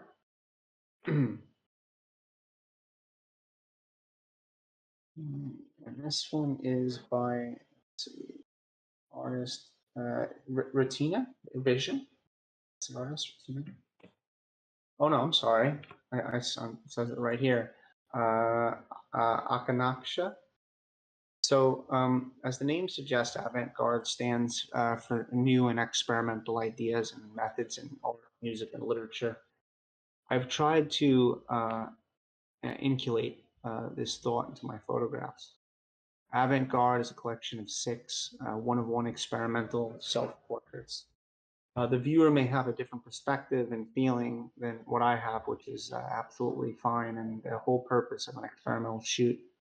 I want the viewer to have their own story, feelings, and emotions when they look at it. I've been working on this exclusive collection since December 2021. It gives me immense pleasure while showcasing this collection to all of you. I really enjoyed the process while curating this, and I have grown as an artist. I've tried to push the boundaries of this collection. Hope you all love my little madness. Theme music of this collection will be available for collectors at 0 ETH when collection will be sold out. I love that. I love the artist statement. I love how you talked about experimental portraits and leaving it up to the viewer, and it's totally fine to have their own thoughts on it. I love the little ending. Hope you all love my little madness. It's cute. Nice. That's a I like that. I like that artist statement from you a lot. Yeah, it shows a lot So of personality. it does, and this is what. So I want to do this too with my collection. I want. So I want to have like these images. I love this when people do this. So I want a border like that, and then how people have different images coming through. But I want mine to be ones that aren't in my collection that are coming on the next drop or something, or a future drop. I want those ones to be the ones spinning. Yeah, So that's that's my really idea. cool. I like that. Is that just like they let you upload GIFs? Yeah, they let you upload a GIF. So I just got to get like a little app that lets me make a GIF and then just put photos from my collection that aren't in my drop that's tomorrow. And it kind of gives people like a peek at like what's to come. I like that. That's someone do that. I love your banner. That little thing. So you did great job on all of this. So yeah, let's dive down and take a look at the images here. Um, so right off the bat for me, when I just kind of like gazed over the images, I favorited these three, and for some reason they just I guess they made my imagination go a little bit more than the ones that I had not favorited. So looking at this one, so this is Sign Browse, and as the name suggests, the avant-garde. I think this is the same from avant-garde's collection. So I'd probably stay away from putting the same description into your actual individual pieces. That's my opinion. Nice dimensions type year, artist, um, collections of 6, 1 of 1. Yeah, you have 1 of 1 information in here. You can add properties to these two now. It's really easy to add properties. Just click it and just type it in. It's really simple. But I love this style. It has some mystery to it. It's really hard to make self-portraits, and I think you do a really interesting job at. I don't know how you're doing this, but I look at hand around the neck, where the gaze out. Very clean too. It's very clean portrait. Another one that stood out to me was this shot in Marigold. It's just really aesthetically pleasing to look at. I just really love looking at this one. I think this is probably my favorite one in the collection. Your stare off into the distance, you're very hard to read, and I like that. It's very strange and imaginative. Like it reminds me of sometimes, you know, some of my favorite high fashion photographers. They do some really weird things that just makes you question a lot, and you don't really understand it. But you have this flower coming out of your mouth, and these flowers up here with these orange glasses. And I love how this orange goes with this cream background. I love the color background that you chose for this. This is a really clean one, and I like that one. Boone, do you have a favorite one in here, or like my other one was I was this? actually, yeah, I was actually drawn to the same three as you. Um, they just, Interesting. Yeah. they seem really creative and they have that like fashion appeal to them as well. But they're just so Yeah. different than a lot of things you see today. And I liked the abstractness and the oddness of these photos. Yeah, that's well said, Goon. You gotta co-host again. Man. That's good. I love this one too. It's really soft and beautiful. Like you said, it feels like fashion. It feels like if you can do this with yourself as self portraits, you could probably shoot some really cool high fashion stuff too, like of other people. But I love that it's about you. I love that you have a hairs coming down and it's going in your mouth. These are just surreal. I just don't know what to make of them. It's hard for me to figure out what to make of them. I think that's what makes me like them. And so, the ones that were like less strong to me, I guess, like let's open up this one, for instance. Um, this one just felt like it was just trying a little too hard for me. I felt like the other ones, they felt just like more mature in your work. Um, the clothing that was chosen, I liked with the background better than I like in this one. Um, I I don't I don't know. It's can you speak on this one, Goon? Is this one This appeal to you one, as much as the others, this one's kind of or hard to point out. I think like you're having trouble. Like something about it doesn't feel like perfect or right? It feels less fine art than the other ones. Yeah. And yeah, and it feels just like, it feels like more of a goofy post. Like is and Yeah. I don't, It's a I little just more want to be edgy. complete. Yeah, I want to be completely honest. Like I just think you're better than it because the other ones prove that. And so I I'd have curated that out. That for me was the weakest one in the set. And these other one two are not bad. So let's open up this one. So this one I think is much better than the last, and I love that you have this cleanness about your photography. There's a real cleanness about this. You don't no there's no shadow on your background. It's pure white. Uh, this is also makes me ask questions too. Like, and I love I love the green eyeliner, and then you have just like this other like brighter green coming down, and these just gold is coming down like this. It's a very interesting. It makes me want to sit and look at it. It makes me want to I like spend time with the it. graininess too. It kind of works with the photo. Yeah, I'm not. I don't know if I see graininess on. Where do you see the graininess? Oh, when I pull it up on my computer, I see just like slight grain. Slight green. Yeah. But maybe it's my Nice. screen. I'm not sure. I don't know. But Rainbow Puke is a great title. That's great. But yeah, like I'd love to hear a description. Like, and I don't need you to give me I don't need you to sell me the story in your description. Like, I don't want you to tell me what it's about. But give me something that's like makes me that maybe like lends to it a bit. I think you could do Yeah. that instead of Maybe instead. something Yeah, about your creative process, or I'm not yeah, that exactly could work sure too. what, but anything Hmm. works a little bit better than just the copy paste. Yes, agreed. And since none of them sold, you can take all this feedback and do whatever you want. You can take away those descriptions and have new ones. Hell, I got a lot of descriptions and titles that I come up with. So doing that too. Yeah, it's doing it again. I had an Yeah, issue. yeah, with OpenC. So it's not just me.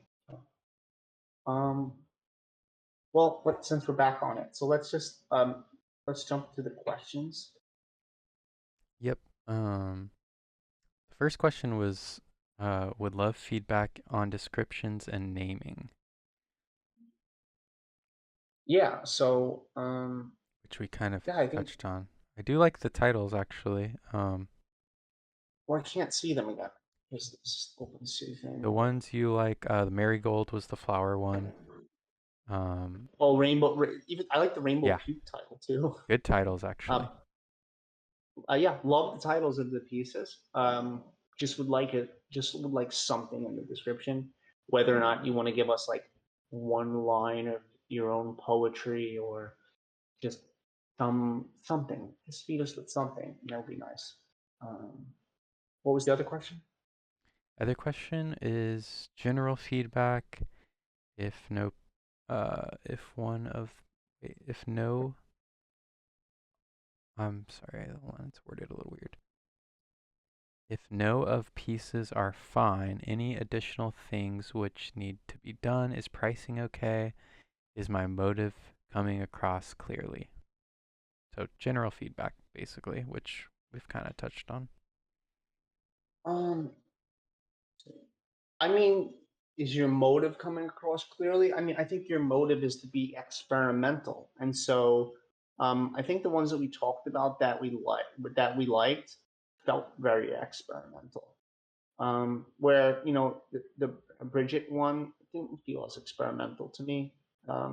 It felt a little bit more. I'll use the word like a little more sophomoric compared to some of the other things that you're able to do.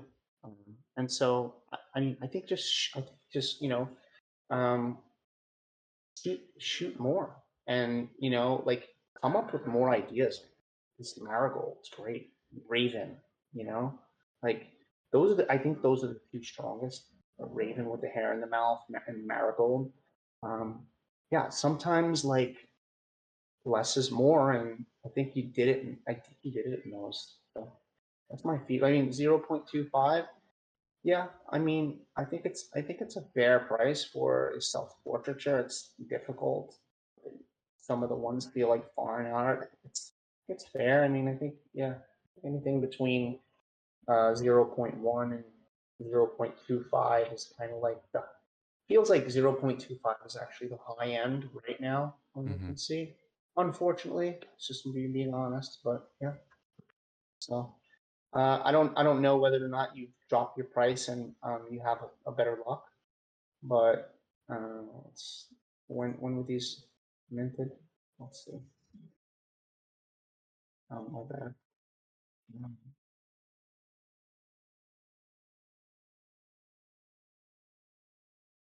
2 months ago.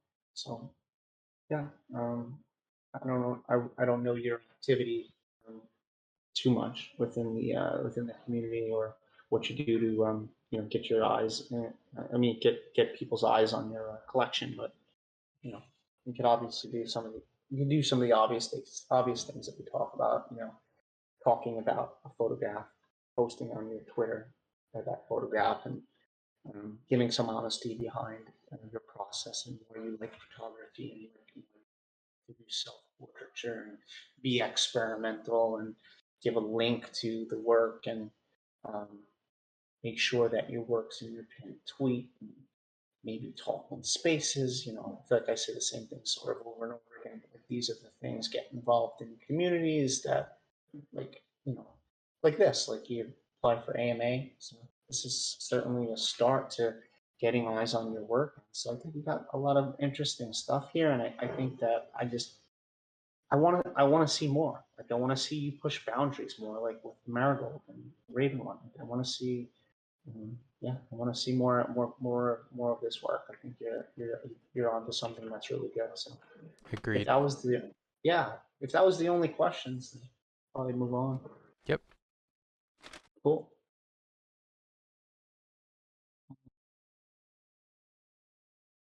Let's see.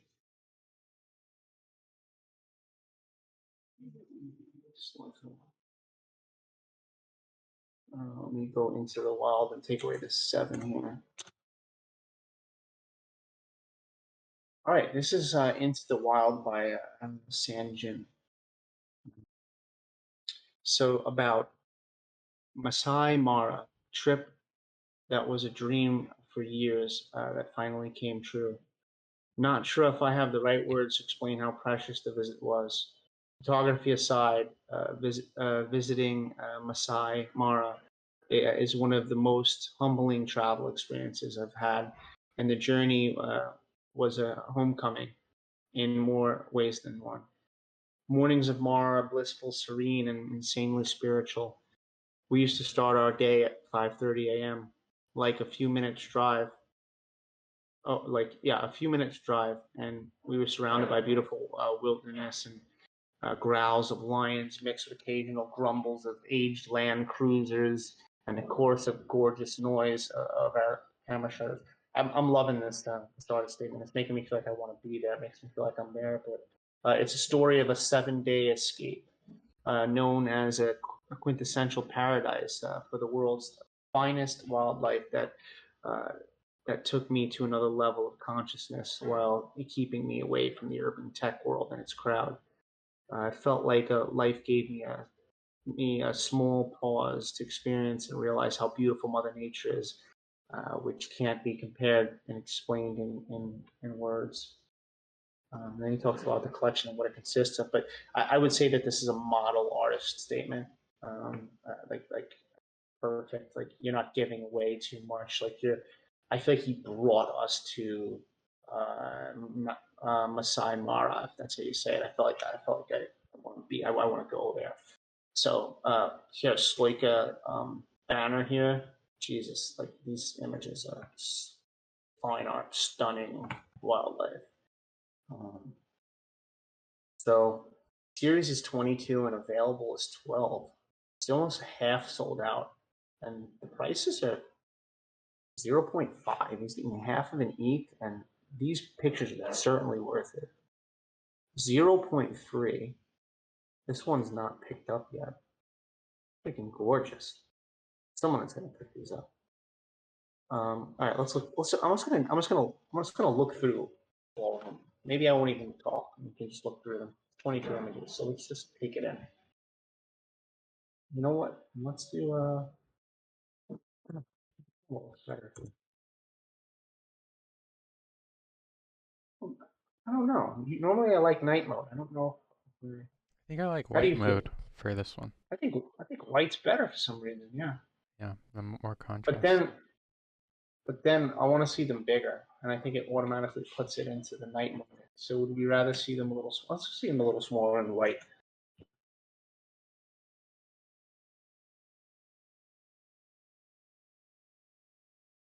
These are beautiful.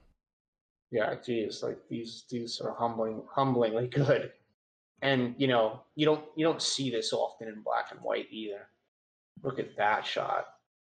That's got to be collected. Yeah, that's collected. That makes sense. Jeez, all the little water drops. I really like this one. Whoa!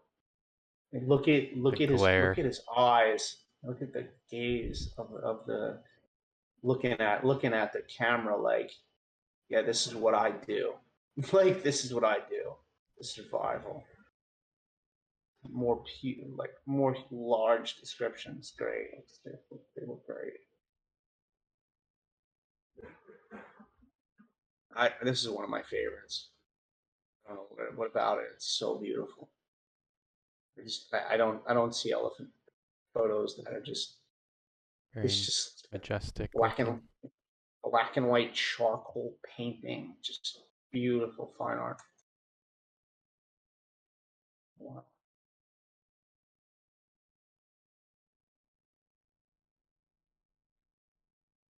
Yeah, I mean, this is how you put a collection together. Really. And sometimes, you know, we pick really, really good and standout collections that don't need any help, because what that does is it helps other people see. Yeah, they look like they're drawn, huh? They're amazing. Yeah, look at this. Look at the skin. Look at the fur on this one. Like, it's like 3D. It's like, Wow. wow. Oh, just the eye coming out the other end and the tail almost touching the eye.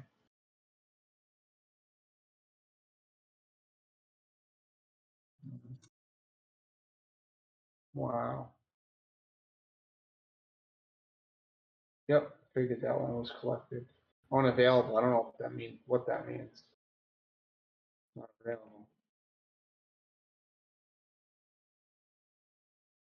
The teeth. How sharp the focus is on the teeth. Different. More of an abstract one within the series. I like how the photographer is doing all these different types of experiments, like and perspectives. Wow. And started strong, ended strong. But I mean, let's be honest. Like, I mean, you could probably start and end with any of these images. Geez, I mean, so good. So, It's funny because one of his questions, did I make a wrong choice dropping a wildlife collection, which is not the genre I am known for?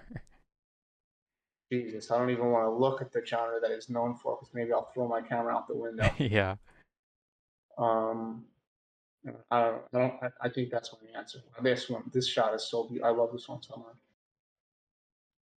0.3 ETH. Who's gonna buy this? Who's gonna buy this? Someone's gonna buy that. That's insane. And it's lower priced than the other ones. Other ones 0.5.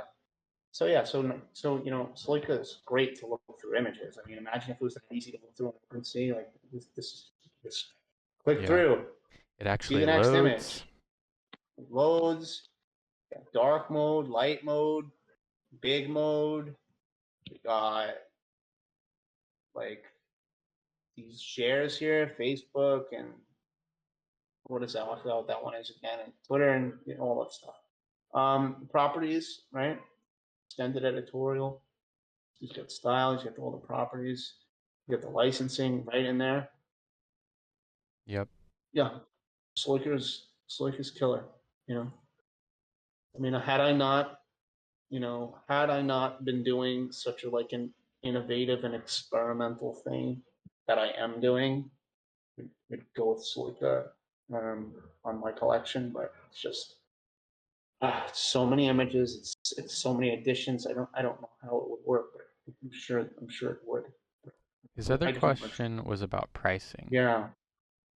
Always pricing. I don't think I need to answer.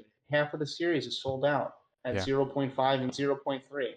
It's just the collector's already answered it for you. Like, your work is worth, I think, more than 0.5, to be honest.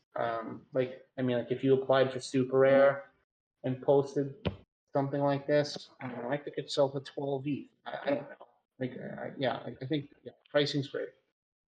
Everybody's buying it. I'm gonna be surprised if just putting some eyes on it in here doesn't sell to somebody.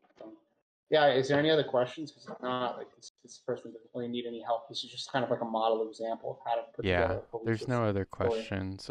I tried to go to his Twitter from Sloika, but it says the account doesn't exist, so maybe fixing that. Oh, okay, cool. Yeah, that's a good one. Are we getting any questions in the live chat? I haven't been. No. Actually, I think I could pull up the live chat. You guys can't see me pulling up the live chat, right? Right. Yay! All right, that's cool. I don't see any questions. Going on here. Probably just Sabode saying a lot of stuff because he is here. The artist is here. Oh, cool. Does the artist want to talk about anything that I said? That we've said, actually? You there, Sajan?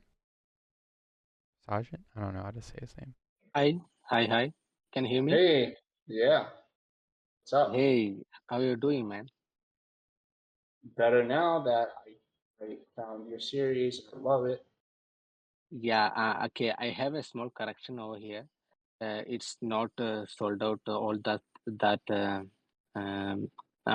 images. Actually, that images which is showing as unavailable, those are reserved for a giveaway. So if you read my description, you can see at the bottom that whoever is buying 5 Ethereum priced image, that collector will get another image as a giveaway, which is minted in the same collection. So that's it. So hold on. If they spend 5 Ethereum on the image, you said? Yeah. Or yeah. 0.5? 0.5 or 5? I mean 0.5. Yeah, 0.5. Yeah. Oh, okay. I was gonna say, wow, you're killing it if you're selling it for 5. And then I was like, if it's 5 ETH, then you only get 1 because the only other one's a point. All right, it makes sense. Cool. Yeah. So those 7 images. This one says unavailable, right? So yeah, that means this is reserved for a giveaway. So whoever is buying 0.5 Ethereum image, who will get an image as a giveaway. So as two random collectors will get an image each as a giveaway. So I reserved 7 images as giveaway, which is minted along with the collection, so they can own it in their name in the future. So that's how I made it as a utility. That's really fair, and that's really something that I think a lot of collectors would want to do. That's a great marketing strategy. I love it. I think it's awesome. So, and it's working out for you. Yeah, as of now, I sold 3 pieces, including 1.5 Ethereum image. So now, as of now, it's been almost 1 month, so I'm still waiting for more sales to come. That's why I thought is it a good idea? I dropped because I'm known as an architecture photographer, and I sold out 2 collections already. So, but those images were listed for 0.2 Ethereum. and so suddenly I raised my price to 0.3 and 0.5. So I'm still not sure if I made a mistake or something. So that's why I thought to ask you because you are an expert. I think that your price is really good, man. I think, like I said, I think your work is worth more money than this. I think that Oh, anyone who buys it at these prices, especially the 0.5 one, where they get another image, I think they're making out. Like, I think that I think that there's, yeah, it's really yeah, good, yeah. man. Yeah, that's what I thought. Like, if a person is spending 0.5 Ethereum for an image, so he will get another image which is listed in the same collection. So as a result, he is spending only 0.25 Ethereum for a picture, but he is buying two images. So, so that's why I Yeah. thought about, yeah. Smart. You want to talk about your process a little bit, like, not how you photograph, but like, maybe where are you editing? Do you edit in Lightroom? Do you edit with Silver Effects Pro, or like, Yeah, yeah. what are which Yeah, one? sure, sure. Yeah, actually, I process my image first in Lightroom and import to Photoshop. And rather than looking in the subject based on the mood and the subject, I just work on the contrast and make the viewer to look into the main part of the image. That is the main whole idea I always apply to the images. So I blend images, and it's mostly working with the contrast and leading the eye of the viewer to the main subject. And so for that reason, I keep my background black and put the bright side at the front, and create a kind of a I don't know how to explain that. It's like I most give more important to the tonality and the details.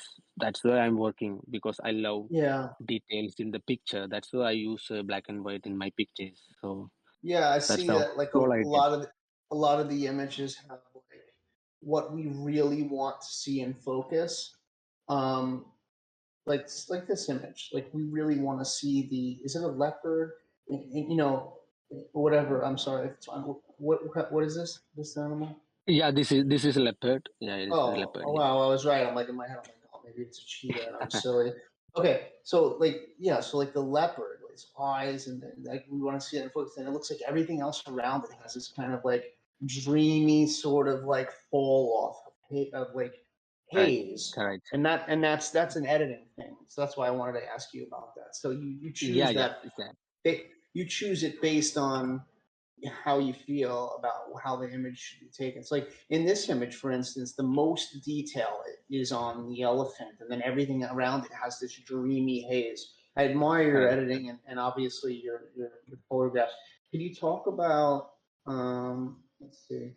Yeah, that was the shot I wanted you to talk about. Wow, that's gorgeous too. I love that one. Where is it? The one where, yeah, where he's got the water and he's like, getting it all for himself. This one. Yeah, So, yeah, so talk not about the editing, but like, how far are you? Like, what kind of you using a telephoto lens? It has to be like what, a four or 500 millimeter lens on a full frame camera, and then what you using a shutter? You using a specific shutter speed because it's probably bright out, so you can use a super fast shutter speed to just stop the motion correct. of this water, right? So talk about that. Yep. Talk about your technical and your what type of equipment, if you want. You don't Yeah, have to sure. reveal what you use. But it's up to you. No problem. I would love to share that. Definitely, it's my pleasure to share it. Actually, for the whole trip, I was using single 400 mm 2.8 lens, and I was using D5 Nikon. And it was a trip with Subodh. Actually, we were together, and he only Yeah, took us to the. I was just gonna say, I know Sabode shot his with the 400 f 2.8, and so Correct, correct, correct. Yeah. since wildlife isn't your main genre in photography, I was thinking Sabode must have told him to use this lens. Yeah, actually, me and Subodh was the only people using 400 on that trip. And so Nikon sponsoring us all the gears. So we left from Dubai, and so I told him, okay, I also want 2.8 because I focus on the subject and the rest everything I want to be blurred. So f2.8, I think almost 99% of the images are shot in f2.8. So I can focus on the main subject or main area where I want to, and rest everything will go in blur. So it will really help me to during the post processing as well. So even in this shot, you can see the water drops almost looks like bokeh. So which this 2.8 400 helped me to get that effect in that. And I keep an vision during my shooting, like pre-visualization is the key when it comes to black and white. That's what I believe. So I had a vision that okay, if I when I see the output of the output behind my camera, I started visualizing that how it's going to be when I process this way, this way, this way. So Yeah. so that pre-visualization always helped me to come out with a kind of an output which you guys are seeing right now. So that's all Yeah. about this image. So you're so that lens focal length also helps you to not get killed by a lion, right? It's far away. Yes, actually we were not far away, and that animals in Masai Mara, they are very used to this crowd shooting around, so they not even care about even if we go more close to that to them. I'm coming. I'm So coming with you even guys. our I'm coming with you guys.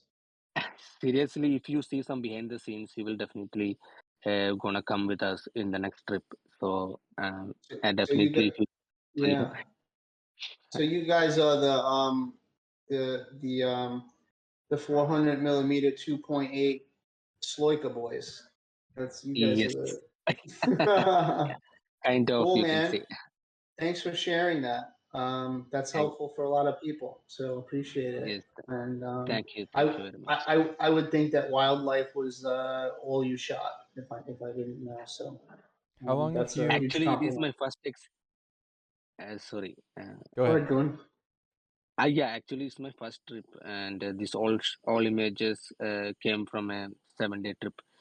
So we recently done another trip, and those images yet to edit, yet to come out. So I'm just waiting for this collection to sell out, and I might come up with another collection as well.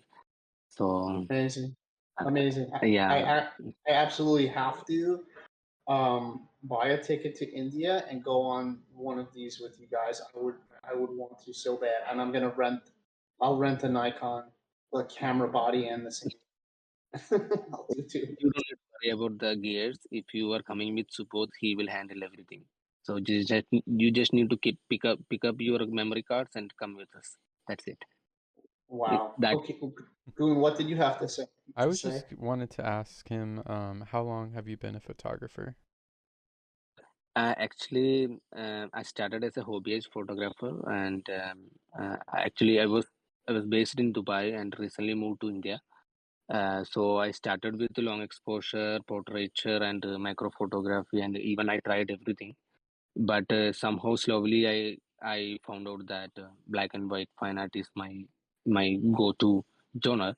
So I started pursuing my skills, and I think I started in 2016. And because being in Dubai, I love modern architecture, and I started working on that, and have become a fine art black and white photographer. But after joining, but um, I always love wildlife photography, so I thought, okay, I have to come out from my comfort zone and do something different. So I decided to pick up a flight ticket and go to Masai Mara for this project. So that is a small journey about me. So that's it. Awesome. Yeah, your work is beautiful. I was just scrolling through your Instagram and I love your shots and your editing style. It's really good. Thank thank you very much. And it's glad to hear all this positive feedback from you guys. And I actually don't expect this. I was actually almost shivering when I came to know that this is my turn. Oh, you were, yeah. Well, I mean, you're an amazing photographer, but we still all get nervous, right? Like I've shot my furry series for so long, and like I believe in what I'm doing so much, but yet like when I had my space and I was going to be questions about it, like I'm like sitting, like I'm like I had to do like a meditation beforehand, and then I couldn't even think during my meditation, and I was nervous too.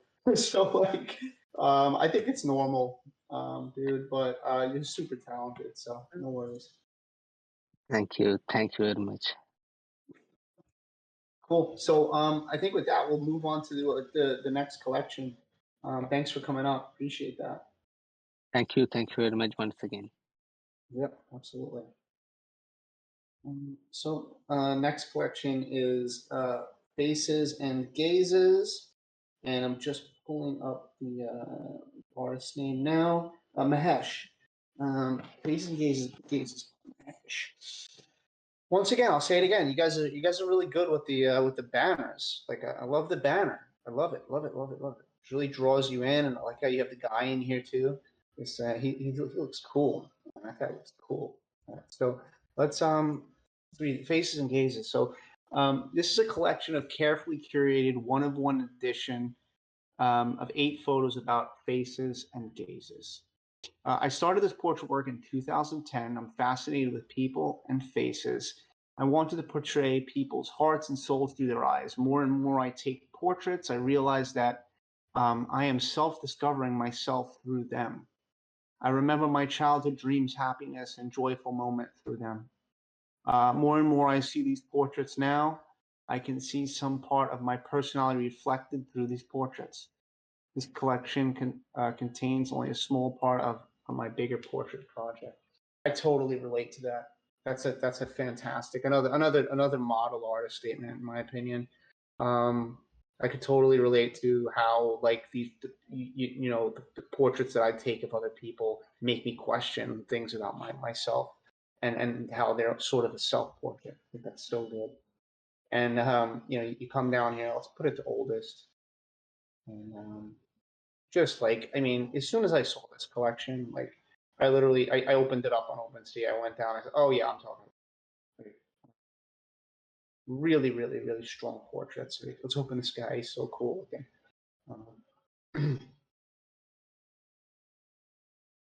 Wow, the detail is amazing. Whatever you're shooting with this, the I like detail's this so one. good. Right? This guy's cool looking. Like I don't know, he looks like he's got like this really like quiet confidence, but he's like a wizard or something. He's got all this knowledge or something. And the contrast and the black and white editing is really interesting on this. Like the hair is super white, like the shine on the glass is super punchy white, and the blacks are just perfect, and you have all this bone structure showing, but the details really in the face and right the hair and stuff. Right, it's great. Old man with a walking stick. Yeah, that's a good. I like that's a good description. So, not a description, a title. Old man with walking stick. I mean, you probably don't have to put it twice. You probably just then talk about it. I was walking on the street and looking for a good character for my portrait project. Came across this old gentleman who was sitting on the street and selling vegetables. He immediately attracted me with his glasses and his walking stick. I could easily connect with him because he looked like my grandfather. Took a few pictures with him, and this is the one that got everything that I wanted to portray, and it became one of my favorite portraits. Nice little story. I like that. Really, really good. He's got he's got it all. Artist name, edition, collection, location, date, awards. Good awards at the end. Perfect. Perfect. Absolutely perfect. It's down here. He's got his artist bio down here. He's got his Twitter link, license. Mahesh is not playing around. Got some properties too. Yeah. Great price. Strong work. That's what I can say right off the bat. Which one you want me to pull up? Which one you want to look at? Which we look at? The camel herder? The camel herder. This one at push car? Yeah. All right. I love the detail on this guy's face. Crazy detail face. And you know what's cool about it too? Like the lines in his face are like the lines in this his headpiece too. I don't know what the exact name of the headpiece is. I know there's so many different names, but I don't want to say the wrong thing. But the lines in this are like the lines here. It's like a continuation of it, like really beautiful. Great contrast. Love the eyes. Great portrait. Once again, I don't have to go over this again. He's got great descriptions. Yeah, good pricing too. At the 0.15. Oh yeah, I think so. Let's take a look at the woman. Portrait of a woman. Yeah, great. Really beautiful. Love the I love the jewelry and how it pops on her. I wonder if I would have went a little bit brighter on the exposure. Not even in camera, but you know, if you shot it raw, maybe a little bit brighter. I don't know. Or maybe that's just my screen and that's just me. I'd like the eyes to be just a little bit brighter too, but it's a very, very strong portrait.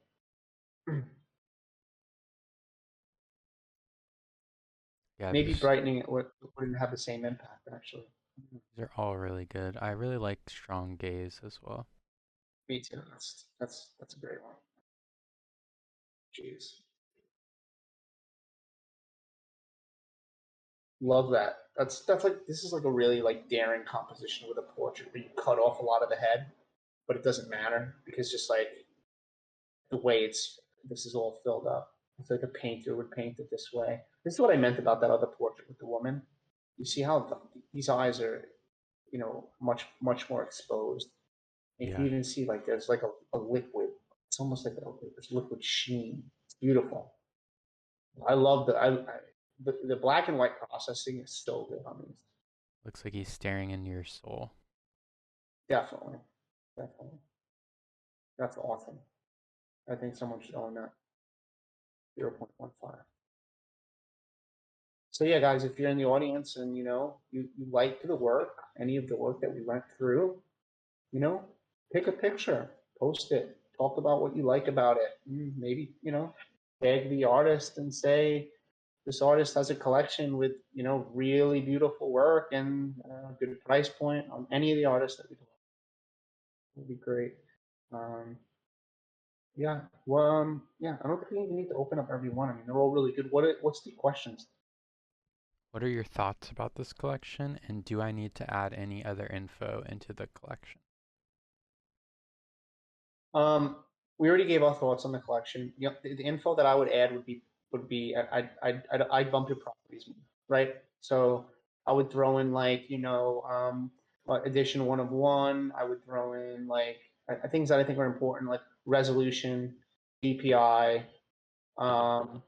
you know, yeah, license, and that's it, stuff like that. That's the only thing that I would add to this collection. I would add more properties that I think they'll work. Big properties are, you know, future, because, you know, the algorithm's going to in the future pick up on the properties. And probably for people who have no properties, the algorithms might not point the collectors in the direction to even look at it. So I'd add those properties. That's it. Any other? That was it. Well, that was it then. Face and Gaze by Hash. Really, really great collection. Thanks for sharing it. Cool. We'll move on to Snowy Portraits by Talib. Let's read it. Countries in the northern hemisphere are currently experiencing the winter season. It's snowing in many places these days. I tried to portray the beauty of snowfall with these portraits. It was shot at different times in 2 years on cold winter days, and that the models are not professional. Also, we all feel the cold weather, but we enjoyed a lot during the photo shoot. March is the month of women. Here are 9 portraits of strong women. Hard conditions, cold weather, and warm portraits of strong women. I want to end the description with a sentence of Mustafa Kemal Atatürk, the founder of Turkey. The reason for the failure in society arises from the negligence and fault we show towards our women. All collectors will have early access to my next collections. Please contact me if you buy any piece and want to hear the next collections. I like the artist statement. I think it's really good. It's obviously about women, and the quotes about how women are are underappreciated within the society. And I like that you have this theme of cold but with warm women. So let's take a look at it. I definitely like your main image here, not the banner, the main image here. The banner is pretty good. The only thing that bothers me about it is that it's in the center. The subject is in the center, like also with the main picture. So maybe if you had like the subject here and you had like some negative space, and then the picture probably could look a bit cleaner. That's just kind of like little details there, right? And so go down into the collection, take a look at it. My favorite, a couple of ones here. I think my favorite shot actually in this collection is the more environmental photo where like where you actually aren't so close, and there's this beautiful leading lines in this road that goes down and trees. Like this is a gorgeous image, and her expression, it feels really candid and happy and natural. I love her gloves, and I love the contrast between the color of this jacket that she's wearing. It's Dolph's jacket. And she's a beautiful girl. It's beautiful, and the environment is really really beautiful. So that was my favorite image. Collection Snowy Portraits artist got the edition resolution. That's a large resolution. Probably using a really, really great camera to get that resolution. A Smile, You Are Beautiful. So Smile, You Are Beautiful. It sounds like it's the description. So I would probably put that before this information, right? So the description should always come before these properties in a sense. And we got your license, but I would add properties. It's very easy. You can go in and just press add property, and it gives you 2 blank lines. And on the top line, you could write, for instance, dimensions, and then on the bottom line, you would put 8688 by 5792, and you would press enter, and it just puts that square right in there. Great. So I would definitely do that. So these were listed 3 months ago, and then listed again 2 months ago. I guess that's when OpenCV did that thing where we had to relist. So 3 months they've been so. And so there is one sold, all right? And so the one sold is number 9, Winter Has Come. And beautiful portrait.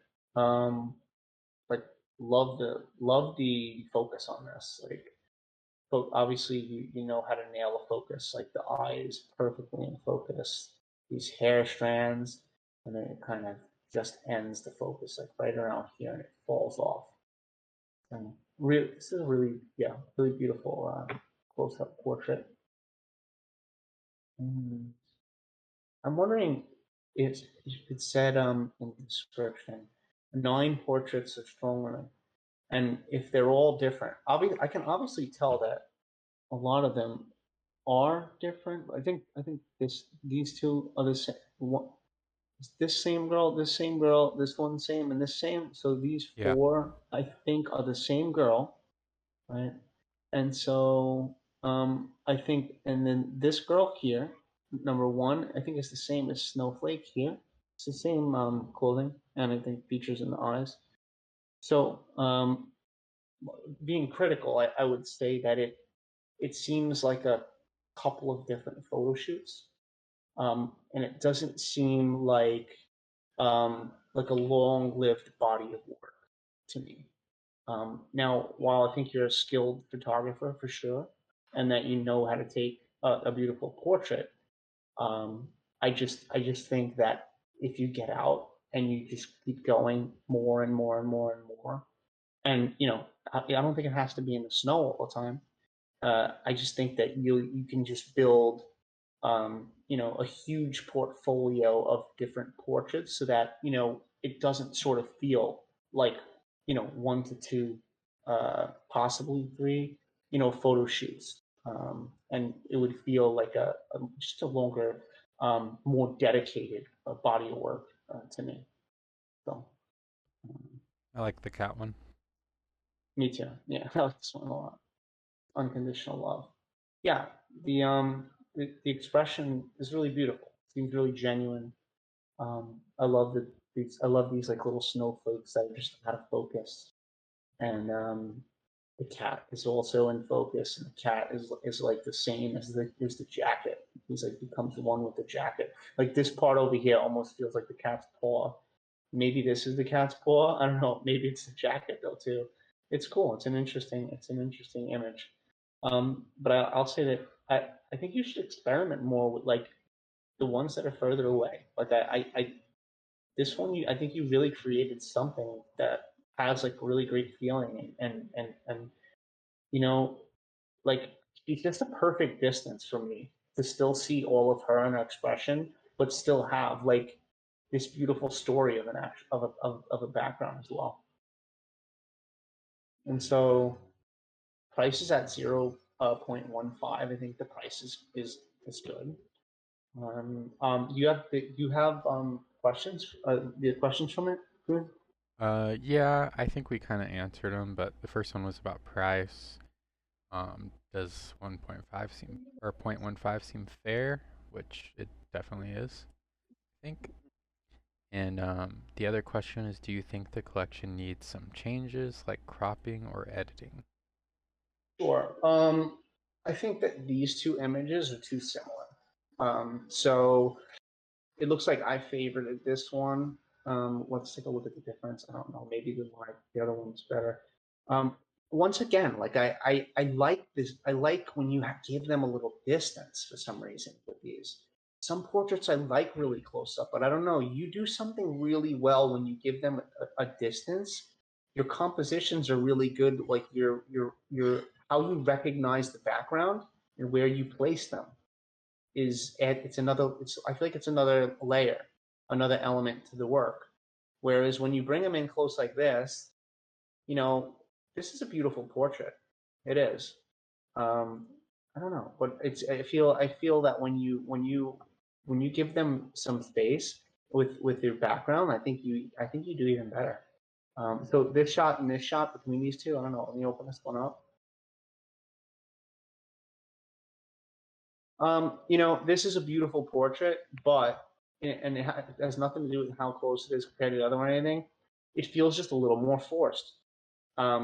Absolutely beautiful, but the expression feels a little more forced. The hands on the face doesn't. So, when I take portraits of people and it's like a setup portrait shoot, sometimes I say to them, I say, do something that you'd be doing if you're just waiting for the bus, or something that you think that you would maybe just do naturally.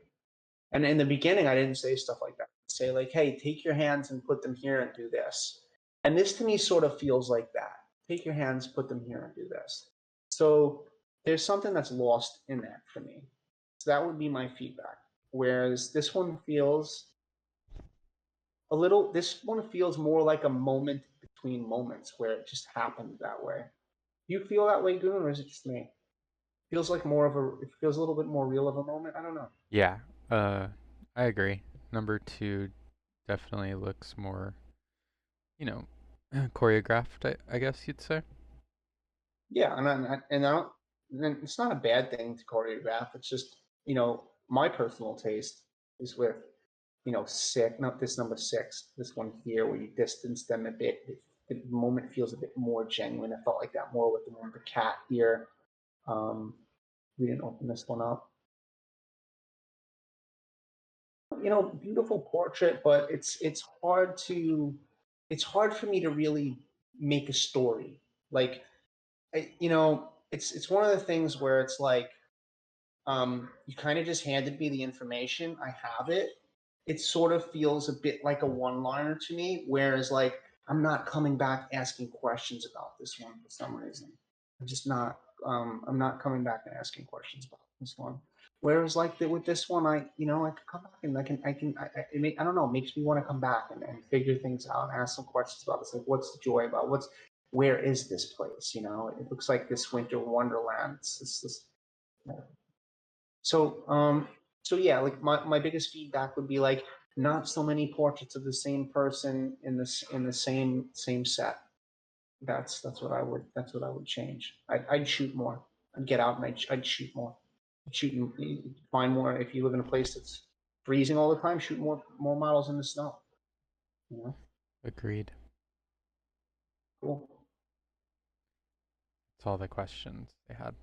Oh, all right, cool. Well, thanks for thanks for having your work and coming up and putting your work on display. Yep, some beautiful stuff. I will just work on a few of those things. Cool. So we have 3 left. So series here is portraits of the streets, and this collection. I'm pulling up the artist now. This is I only have the Discord here. It just says AVMBK. Do you know the full name of the artist? No, I'm looking think- for the It's best to put that information at least on OpenCV too. Metin. Oh yeah, here we go. Creative director. Yes, Metin Barak. Okay, great. So let's look through these. Let's read the artist statement first. So, welcome to my series of street portraits. I've got a lot of stories I want to tell, and I'm showing portraits from the streets as a second branch of my series. Sometimes sad, sometimes cheerful, but always human focused. Every pixel that passes through the light and touches my sensor is a treasure to me. Each of my photos contains a different story and a story of people for 15 years. My touch has always left a new life story and memory. I saved them up for beauty. And he has a license as the master NFT owner. He has the license information. Okay, great. So interesting, interesting artist statement. I think you could probably work on it a little bit. I think you've used the word story, story,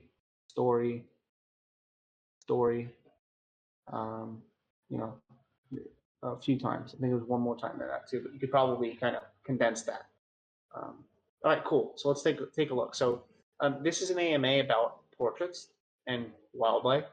So and portraits in the streets. And so the first thing that I noticed was that there was 2 images in here that weren't like the rest. And this is one, because this isn't actually a portrait. This is a street photograph. While it's a good street photograph, it doesn't exactly fit within this collection. Your properties look awesome. Let's see your description. License. I get the information. Sinclair, one of one. It's the only copy. Wait, created. One of one. It's the only copy. All right. So I mean, yeah, probably put some space between this and drop that down there. One of one. I wouldn't say one of one. It's the only copy. The word copy kind of dumbs down what you want to actually say. I would say limited to one or something like, or you could just say each photograph is an addition of one. I would say that sounds better. Okay. Now, I'm being critical first before I'm going to talk about the stuff that I like. So that photo doesn't fit within this, right? Because it's not a portrait. Okay. Even if this AMA wasn't just about portraits, it still stands out in this collection. And then I would say that also this one here. So this would be the other one for me that didn't seem quite like a portrait, but like more like just candid street. Okay. So outside of that, let's look at the ones that I feel are portraits. So smoke, great. I love the shot. I think it's really, really good. I think that he's giving us this really strong gaze. It's a powerful portrait and really good use of black and white and tonality, and really good use of like where the actual light is hitting. It's really in the right place. So whether that was helped through editing or it was shot that way, it's a really strong one. Another strong one I thought was this one here. Who are you? I love that his eyes. I love that his eyes are closed in this, and he put his hands out like this, and he's like framed his face, and you just caught it. It's a great depth of field. I don't know what he's playing here. Looks like some type of chess. Looks like maybe it's chess or something. But another really good shot. And so this is portraits of the streets, you call it, right? This is something else critical I had. So this man is looks like he's in a soap factory. And while we're talking about portraits, I love this portrait. And this is a really great environmental portrait. But I don't know that it's a street portrait. And if it is a street portrait, it feels a little bit too fine art. It feels like you've darkened areas where there's maybe details about the street. But I can't say from looking at it that it feels like it's from the street. Yeah, it looks documentary, kind of. Right? Yeah. So there's a few different things going on here, right? There's like street photography, there's portrait photography, there's like documentary, fine art type portrait. And yeah, so there's a few different things going on. So like really this is a portrait, right? This is a portrait, this is a portrait, this is a portrait. This is a portrait too. It's like a street portrait, it's still a portrait. I wonder if I really like this much negative space. I don't know. I think I do, and maybe I don't. I think I would have to crop it to know whether or not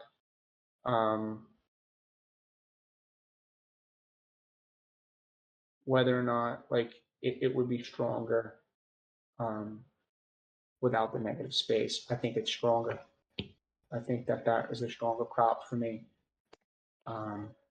We can't see when you do that, by the way.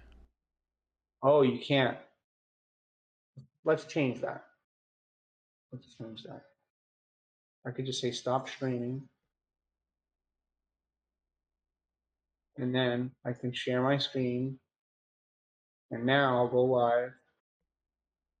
And now you can see my crop. And maybe some will disagree. I don't know. Yeah, it's loading. Oh, okay.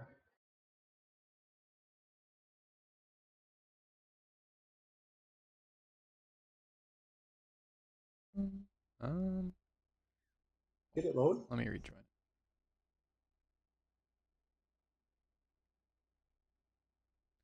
Oh no, we're having this abode issue. Oh, really?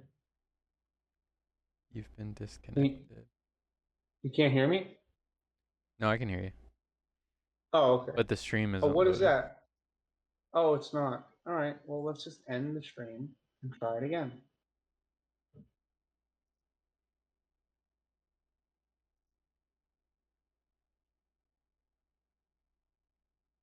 Okay, you see that? You can see that, right? Yes.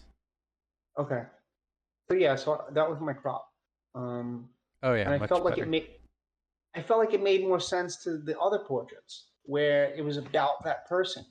And the crop that you have here, it feels like more of a street scene than a portrait. But I don't know that all this negative space is needed. Sometimes it's interesting, and a lot of people like to do this composition because this is what's called the rule of thirds. The frame is split from here, and then there's intersecting lines that come from here, and she falls right on that rule of thirds. And they teach you to shoot rule of thirds in photography when you start out, but I like to break the rules. I center my stuff a lot. And so, I took this and I was like, I want it to be more about her, and boom, that tells a story about her now to me. I don't know. It's just I think it needs to be cropped. I would crop it if it was me, but I'm just one opinion, and yeah. But like I said, is the artist here? Can the artist speak? Let me see. I think they're here because I think they were excited to be picked. Because I think they weren't picked for a lot of weeks in a row. I don't see them, and they didn't put their Discord. Okay. Well, if the artist is here and can hear me, then type inside the AMA live chat, and then we can unmute your mic and have you come up and see how you took some of the feedback. I'm sure they are here. Right? Yep, it's going to be, sorry, I can't say their name right, but it's AVMBK. AVMBK, yeah. Cool. Can we unmute them? Şu an o da Türk. I'm not sure if they're there. Okay, maybe they just don't feel comfortable speaking. Where's that coming from? Yeah, there's a lot of background noise when I unmute them. Oh, okay. So, well, the person we're talking about, your collection, you gave me the name. You gave me the name again. I keep going back to AVMBK. I should have wrote this down beforehand. Metin? Yeah, Metin. If you are here and listening, can you come up and talk?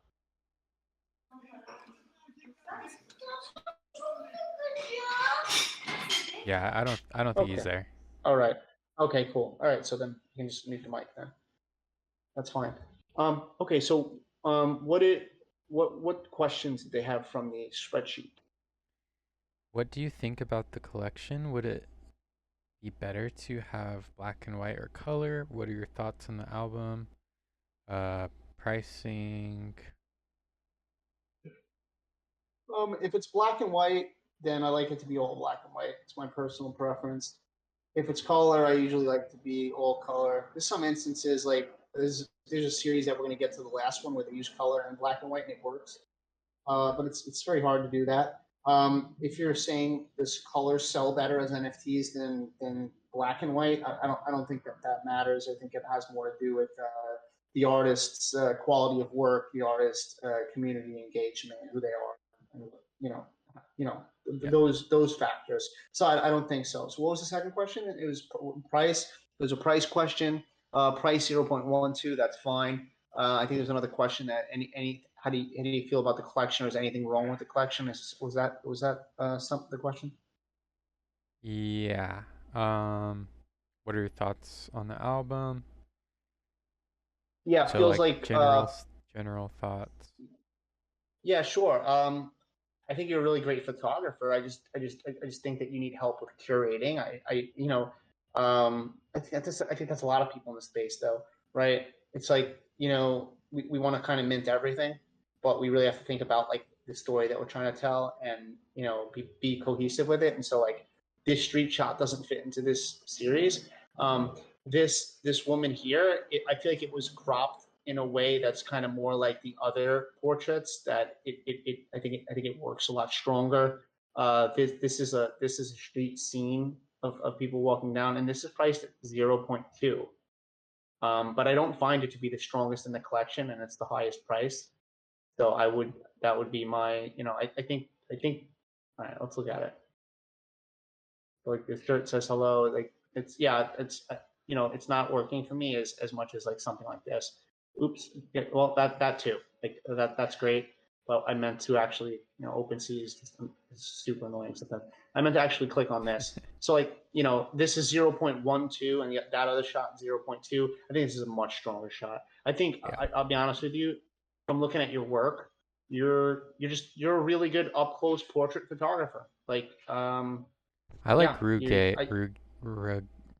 Rug. Yeah, I like that. Yeah, I like that one too. Rug Eye. Yeah, great. Like, see up close portrait. Like, you seem like you connect really well with your subjects when you're up close. So, The only thing that I would change is your curation process. You have too many things going on here, and we need to be more cohesive. So like, imagine if we had like, look at these three that I have favorited here, and then like this one, like that. Those kind of look cohesive. 1, 2, 3. They start to like up close portraits. And if you crop this lady too, like sort of like that, that would be more cohesive. This starts to be like a little bit more environmental.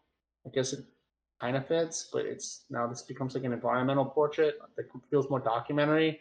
Get a lot of things going on here. I think could give enough feedback for you to figure out some things that you can do, because no one you have no sales, so you could literally rehaul this entire collection. So just go, I would go and get your best portraits, boom, and just make a portrait collection, and start over with a portrait collection and save these other shots that are for the street, for some other street collection after you sell this out.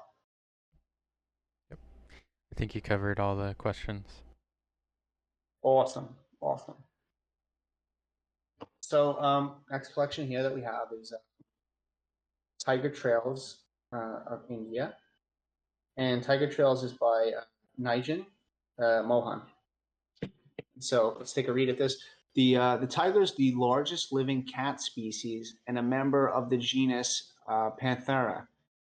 It is most recognizable for its dark vertical stripes on orange-brown fur with a lighter underside. This photograph, you have to say these photographs. I know this language better. These photographs of the Tiger Trails NFT are one of one. Or 101. I'll change it to that. 13 items. Okay. Looked at the collection, and this definitely does not need to be 13 items. I'll tell you right now that these 4 are too similar. Number 9, number 7, number 8, and number 2. These are so similar. Like these 2 shots. This is a huge curating lesson, this one, because there's some great shots in here, and like I can't find them because there's so much going on with shots that are over and over again. So I sat with them and I highlighted some of the ones that I thought were great. And so out of these 4, I'd probably go with this one. I think he has the best growl. He's got this hand gesture sweeping through the water. I think that's the best of those 4. Something I liked about so these 2 are too similar too, and so is this one. So 12, 1, 13, pick one. I don't know how this one got 18 favorites, but I don't know. Maybe that's the best one. I think I like this one. I like this one best, but it's tough though, because let's see. Yeah, I don't know. Between those 2, what do you think? I don't know which one. It's hard. That is a tough one. It almost seems like that the zoomed one is a crop of the other one. Yeah. Well, let's see. So look at the ear. The black line comes down at the ear. Black line comes down at the ear. Yeah, it's a crop. It's the same image crop. Yeah, so that seems like a no-no. It is, because you've already sold this one, and so you took the same image and cropped in on it to sell it as another NFT. It's almost like I don't know the rules to this here. Like, I can't tell you that that's not allowed. I can only say that if I was the collector that collected this one, I wouldn't want this one there, because it's taken from the same photograph. So like, while this is a one of one, this is like a one of one crop of the one of one. So I would be very careful there, right? I would probably you have to keep this one. It's sold. I would remove this one. And I think this one's stronger than this one. Maybe not. This is kind of interesting. So if you want the close up, keep that one. but Mhm. don't take the one. Yeah, don't take the one from the crop. Very interesting what you did here with the reflection, and you flipped it. It's an interesting one. Keep that. Overall, a lot of images that look the same. These two images right here, too similar. Yeah, this is two cats. That's one cat. It sometimes it feels like you're either getting too close, or you're just not far enough too. A little bit here. These two images are very similar. Tiger Trail's 10, Tiger Trail's 11. Same facial expression, different composition. So this is a collection of 13. I think this is a pretty strong shot in this collection. So let's just say one. Yeah, I don't know. Between these two, between these two, I'd actually probably pick this one. You know what? It already sold, so you have to keep it anyway. So like 1, 2. This seems actually a bit out of focus. Let me zoom in. No, it's in focus. Let's say that. Say 1, 2, 3. OpenCV, stressful. 3. You have to keep that one and then sold, and I think it's good. 4, 5. This one sold. 6. And then you have these 3 that are so similar. So I would lose this, keep this, or maybe this one's stronger than that one. Let's see. It's a tough one, but they're very similar. I would definitely lose this one. This is the weakest composition of those 3. Just being honest, and his facial expression is not very like I'm a tiger. I don't know. He's not. Yeah, this you're just Yes. you've added too many photos. Is the artist here? Do they want to join? I think there's some Let great me photos check. I think there's some great photos of cats here, of tigers. Just like there's Yeah, he's definitely here. yeah. So if he wants to come up and speak, he can. But if I was to go into this OpenSea right now and delete whatever I wanted, I could come out here with a collection of 6 that I think people can be like, oh wow, these are some good tiger photos. But looking at it like this, it's just it's too many images that are similar. Seems a bit all over the place with your cropping. Sometimes you're really close. Sometimes you just maybe this one's is for a close shot. Maybe this is how close you should be. Maybe that's better. And then the ones that are like where they're further away, this is a bit out of focus. Your shutter speed needs to be faster here. Yeah,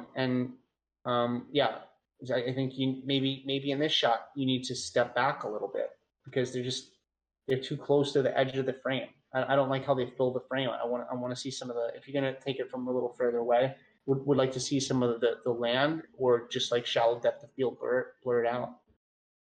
So, but hey, get out and shoot some more of these. There's some really good ones. You have really good potential. And you're in India. I believe it's in India. I thought I saw that. Trails of India. Yeah. And so, is this the same place where Sabod and Sanjan are shooting? Maybe you can get with them. Maybe you can get up with them and hit them up. I know the Indians. They're like very. They're very very friendly to the people, especially from like India. You guys are like connected, super connected. Like hit them up and have them take a look at the work and say like how can I bring my work to the level that they're at. They're at a different level with their curating, and also with just how they're cropping and stuff. So this is a very good start for sure. I just think that your curation is your biggest issue, and you could improve some of your skills on in actual shooting where your shutter speeds were too slow. Maybe a lens like with a shallower depth of field can really like this. You have this cool shallow depth of field happening. I like that. But something like this, it's probably best from a different angle. It's probably best that the tree trunk's not coming out of his head. Probably best shot at a shallower depth of field if you could. Like you shot this with a Tamron 150 to 600. It's probably like 5.6 f-stop 5.6 to maybe even 6 point something. And sometimes it's worth like renting if you don't have one of those really badass lenses for wildlife that are like $10,000. That's both of them are probably shooting. Those lenses are probably $7,000 to $10,000. They might be more. They might be $12,000 lenses. I don't know. Sometimes it's good if you're going to go to this place to rent it for a day and just see what you can do with it. But questions from the artist? I'm trying to look at the descriptions. Descriptions are good. They got a lot of information here.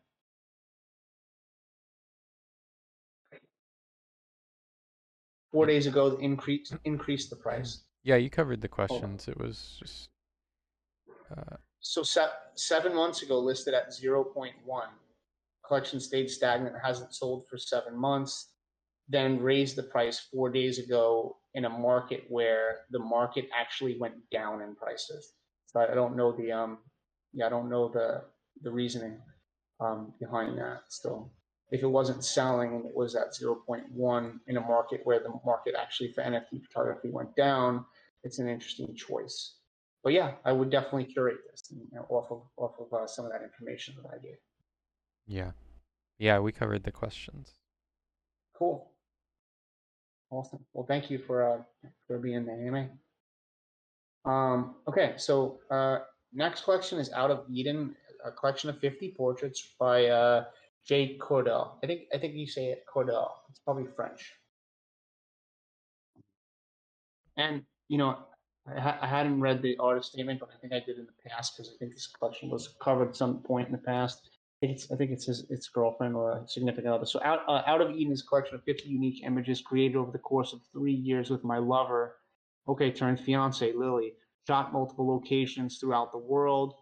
Series portrays 50 different faces of raw beauty, and each one transfusing a different representation of her captivating energy, power, and charm. So it's an ode to his fiance. Such a depth of real beauty is timeless and knows no bounds. For in and of itself is complete, whole, perfectly pure, the true elixir of life for those who seek a greater expression of creativity and connection. These images are personal, they're powerful, they're pure. If you allow their charm to capture you, just as she, timeless beauty, has captured me, I guarantee you this: your life will never be the same again. Welcome to Eden. We look forward to showing you around.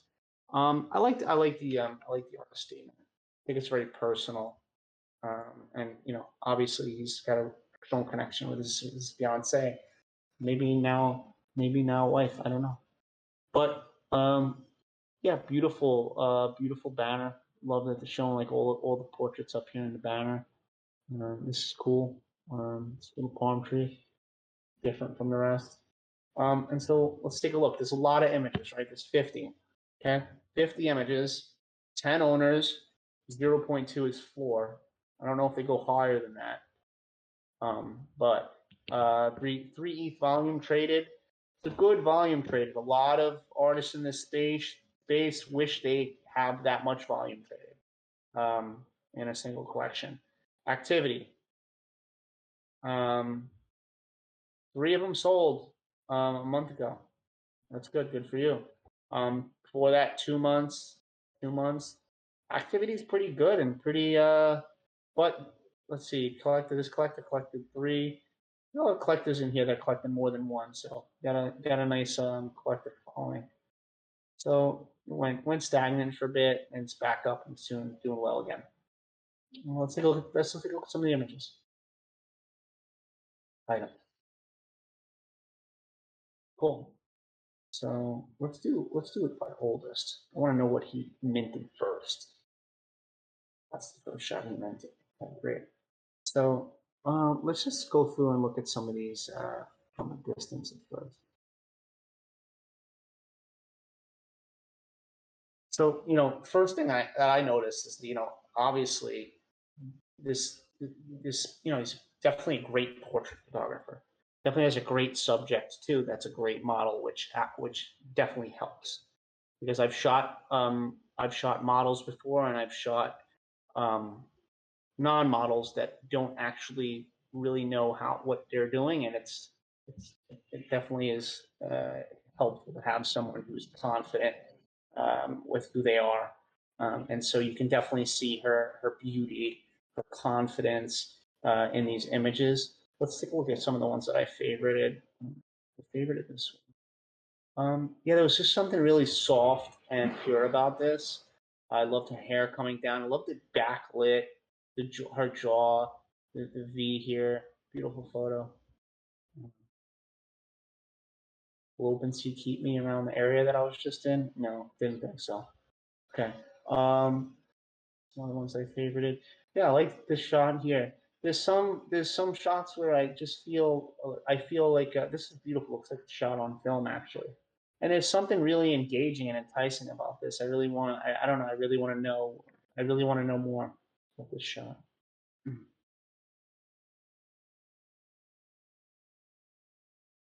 I think this one's quite beautiful. Her eyes match the water. Really nice. Love the little her hand is laid on her. Seems very calm, peaceful. Beautiful location. Something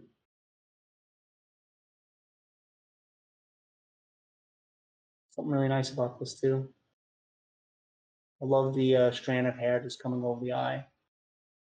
This is really clean. The white background, beautiful, really beautiful. It looks like an iconic old school Calvin Klein ad or something. It's got that really beautiful, simple. Less is more. It's about the expression sort of photograph for me. Where, oh, let's open up this. Where this shot for me, it's like, yeah, I've seen where you can do better, and this one just, I just don't think it's on the same level as some of the other ones, like the last one that I just pulled up. Yeah, she's staring off. She has this, this is a very kind of cliche, like, hey, look off to the side. And the elements in this are a little disturbing to me, like this white rope and then this metal bar and this net. I just don't know that it fully came together for you in that shot. And somebody probably owns it anyway. Yeah, it's owned. So someone feels different from me. So there's a couple of them that are, you have some sunset type ones here. It's beautiful. Yeah, beautiful shot. Really like There's that. another one by that same netting, number 41. Yeah. Yeah, we'll check it out. Let's see. They've got the edition. Some just additional information, the description there, artists.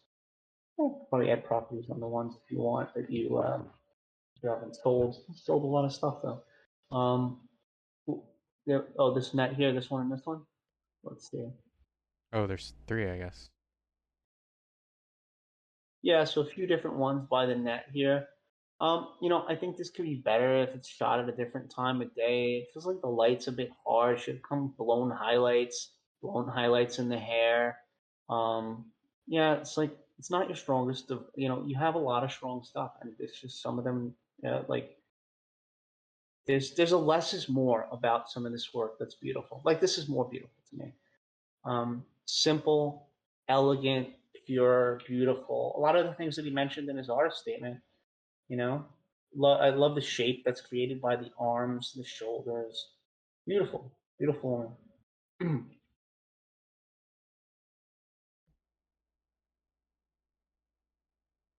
Yeah, I feel the same about 29 too. Let's see, 29. Just simple. Yeah. Yeah, simple, beautiful shot.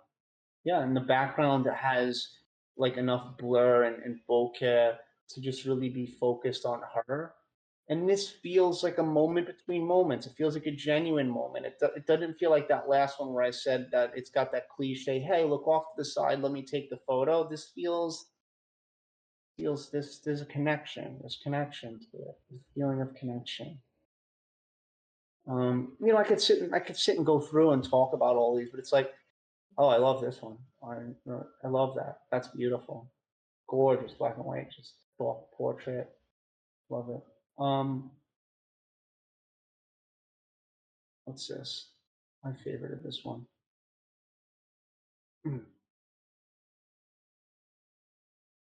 This is nice. I love the film feel to it. I love the grain. Now I'm seeing grain. I'm seeing grain in this one. Yeah. The hair. Yeah, the colors, the yellow bikini against the blue. Yeah, this is really nice. It's a nice shot. It's owned, right? So, like I said, I could sit and I could talk about each and every one of these. There's a lot of images, though, right? We're not going to sit and talk about each and every one of these. This would be my favorite, right? I think you dropped a lot at once. I think you dropped a lot at one time. How many is it? 50? Maybe I'm wrong though. Maybe you dropped them in segments. I don't know. But my feedback would be is if you drop all these at the same time. I mean, you could have easily went through and curated these. Like, you have like this one. Look at 43. She's like, and then look at like 45. Pick one. Pick one. Yeah, and then They have a lot of 41 by the net again. yeah. So yeah, like this is the same day, I think, right? Same shirt. So like, yeah, I'm just gonna have to go with the less is more here. Like obviously the guy's a great photographer, got a great connection with this woman. There's a lot of beautiful, strong, and even emotional shots here, and like this just needed to be edited down. So my biggest feedback is that 50 could have been 25, and 25 would have had you sold out. That's what I think. What was the questions from the artist? This one actually didn't have any questions. They put a backstory and a description in the question field. Page is unresponsive. Not enough memory to open this page. Well, they might be right because I have so many photos on my computer right now that I think I have like 30 gigs of space. Okay. I don't know if that has anything to do with just be. Yeah. Yeah, the thing is like he spread them out. So let's see. Is this by oldest? Yeah, see, this is against the same thing. So you got, let's just count this. So one against the fence. And I'm just being critical because you're a great photographer. So I have to be critical about something. Right? So add against that, it's 1, 2, 3, 4. Okay, so 4 all in front of the same thing, clearly shot on the same day, and you just minted them as NFTs. It feels like you just want more NFTs out there when you could pick one of the best of those 4. And I can go and I can do that with different things that are happening. Shot from behind, shot from behind, shot from behind. Like, pick the best one, and your series will just get smaller and smaller, but you'll still have those images in your back burner folder. But when your series sells out, what happens when your series sells out? It creates momentum. It creates trust through collectors that, ooh, this guy sold it out. So when your next ones come out, boom, you have a back burner of images, and you really, you probably shot a lot. I mean, if she's still your fiance, which I'm sure she is, and you guys are very happy that you probably have a lot more photos now too. So you probably can, how many are sold versus not sold in this set? Like, so let's just see. This is like 1, 2, 3, 4, 5, 6, 7, 8, 9, 10, 11. 12, 13, 14. So 14 are sold out of 50. So it's a long ways to go. So I would consider cutting this series down to 25, and you got 14 sold, and then you're more than halfway there. That's my biggest advice, and that's what I have on this. You got anything other than that, Goon, or you agree or disagree with any of that? Or? I don't think I disagree at all with that. I mean, obviously the artists can do whatever they want. It's just opinion. If you wanted it to sell out, I think it would be better to curate. Yeah, for sure. So that's what I feel. So cool, very good work. Love looking at the series. It's a lot of images. That's all. And love the banner. Did a great job. So cool. Yeah, I guess that wraps up. It's 4 p.m. We started at 1. 3 hours. I mean, we had some technical difficulties with Lots of with technical OpenCV. difficulties. Yeah, OpenCV and Sabota had issues. So, but we had Goon as the co-host today. Goon, you do a very good job as a co-host as well. So, Thanks. now you can add that to your resume. So Number co-host 2. this AMA Space is number 2. Yeah. So really appreciate you. Really appreciate all the artists that submitted today. Lots of beautiful work. And I hope that if the artist wasn't here, that they're going to listen to the recording. Because we put a lot of effort into trying to be really helpful. If we're very critical at times, it's because we want to see you succeed. My project's coming out tomorrow, and I had to take a lot of critical. Opinions from people. Right? I wanted them. I wanted the critical opinions from people about how many photos I should drop, and how many should I do it in segments, and am I doing it the right thing by doing it this way? And people had different opinions, and I had to listen to different people, and I had to put my ego aside, and I had to say, what resonates from these people that are giving me opinions. I have to take a little from each, and I have to make it my own. And I didn't. And so I hope that you guys can be able to do the same.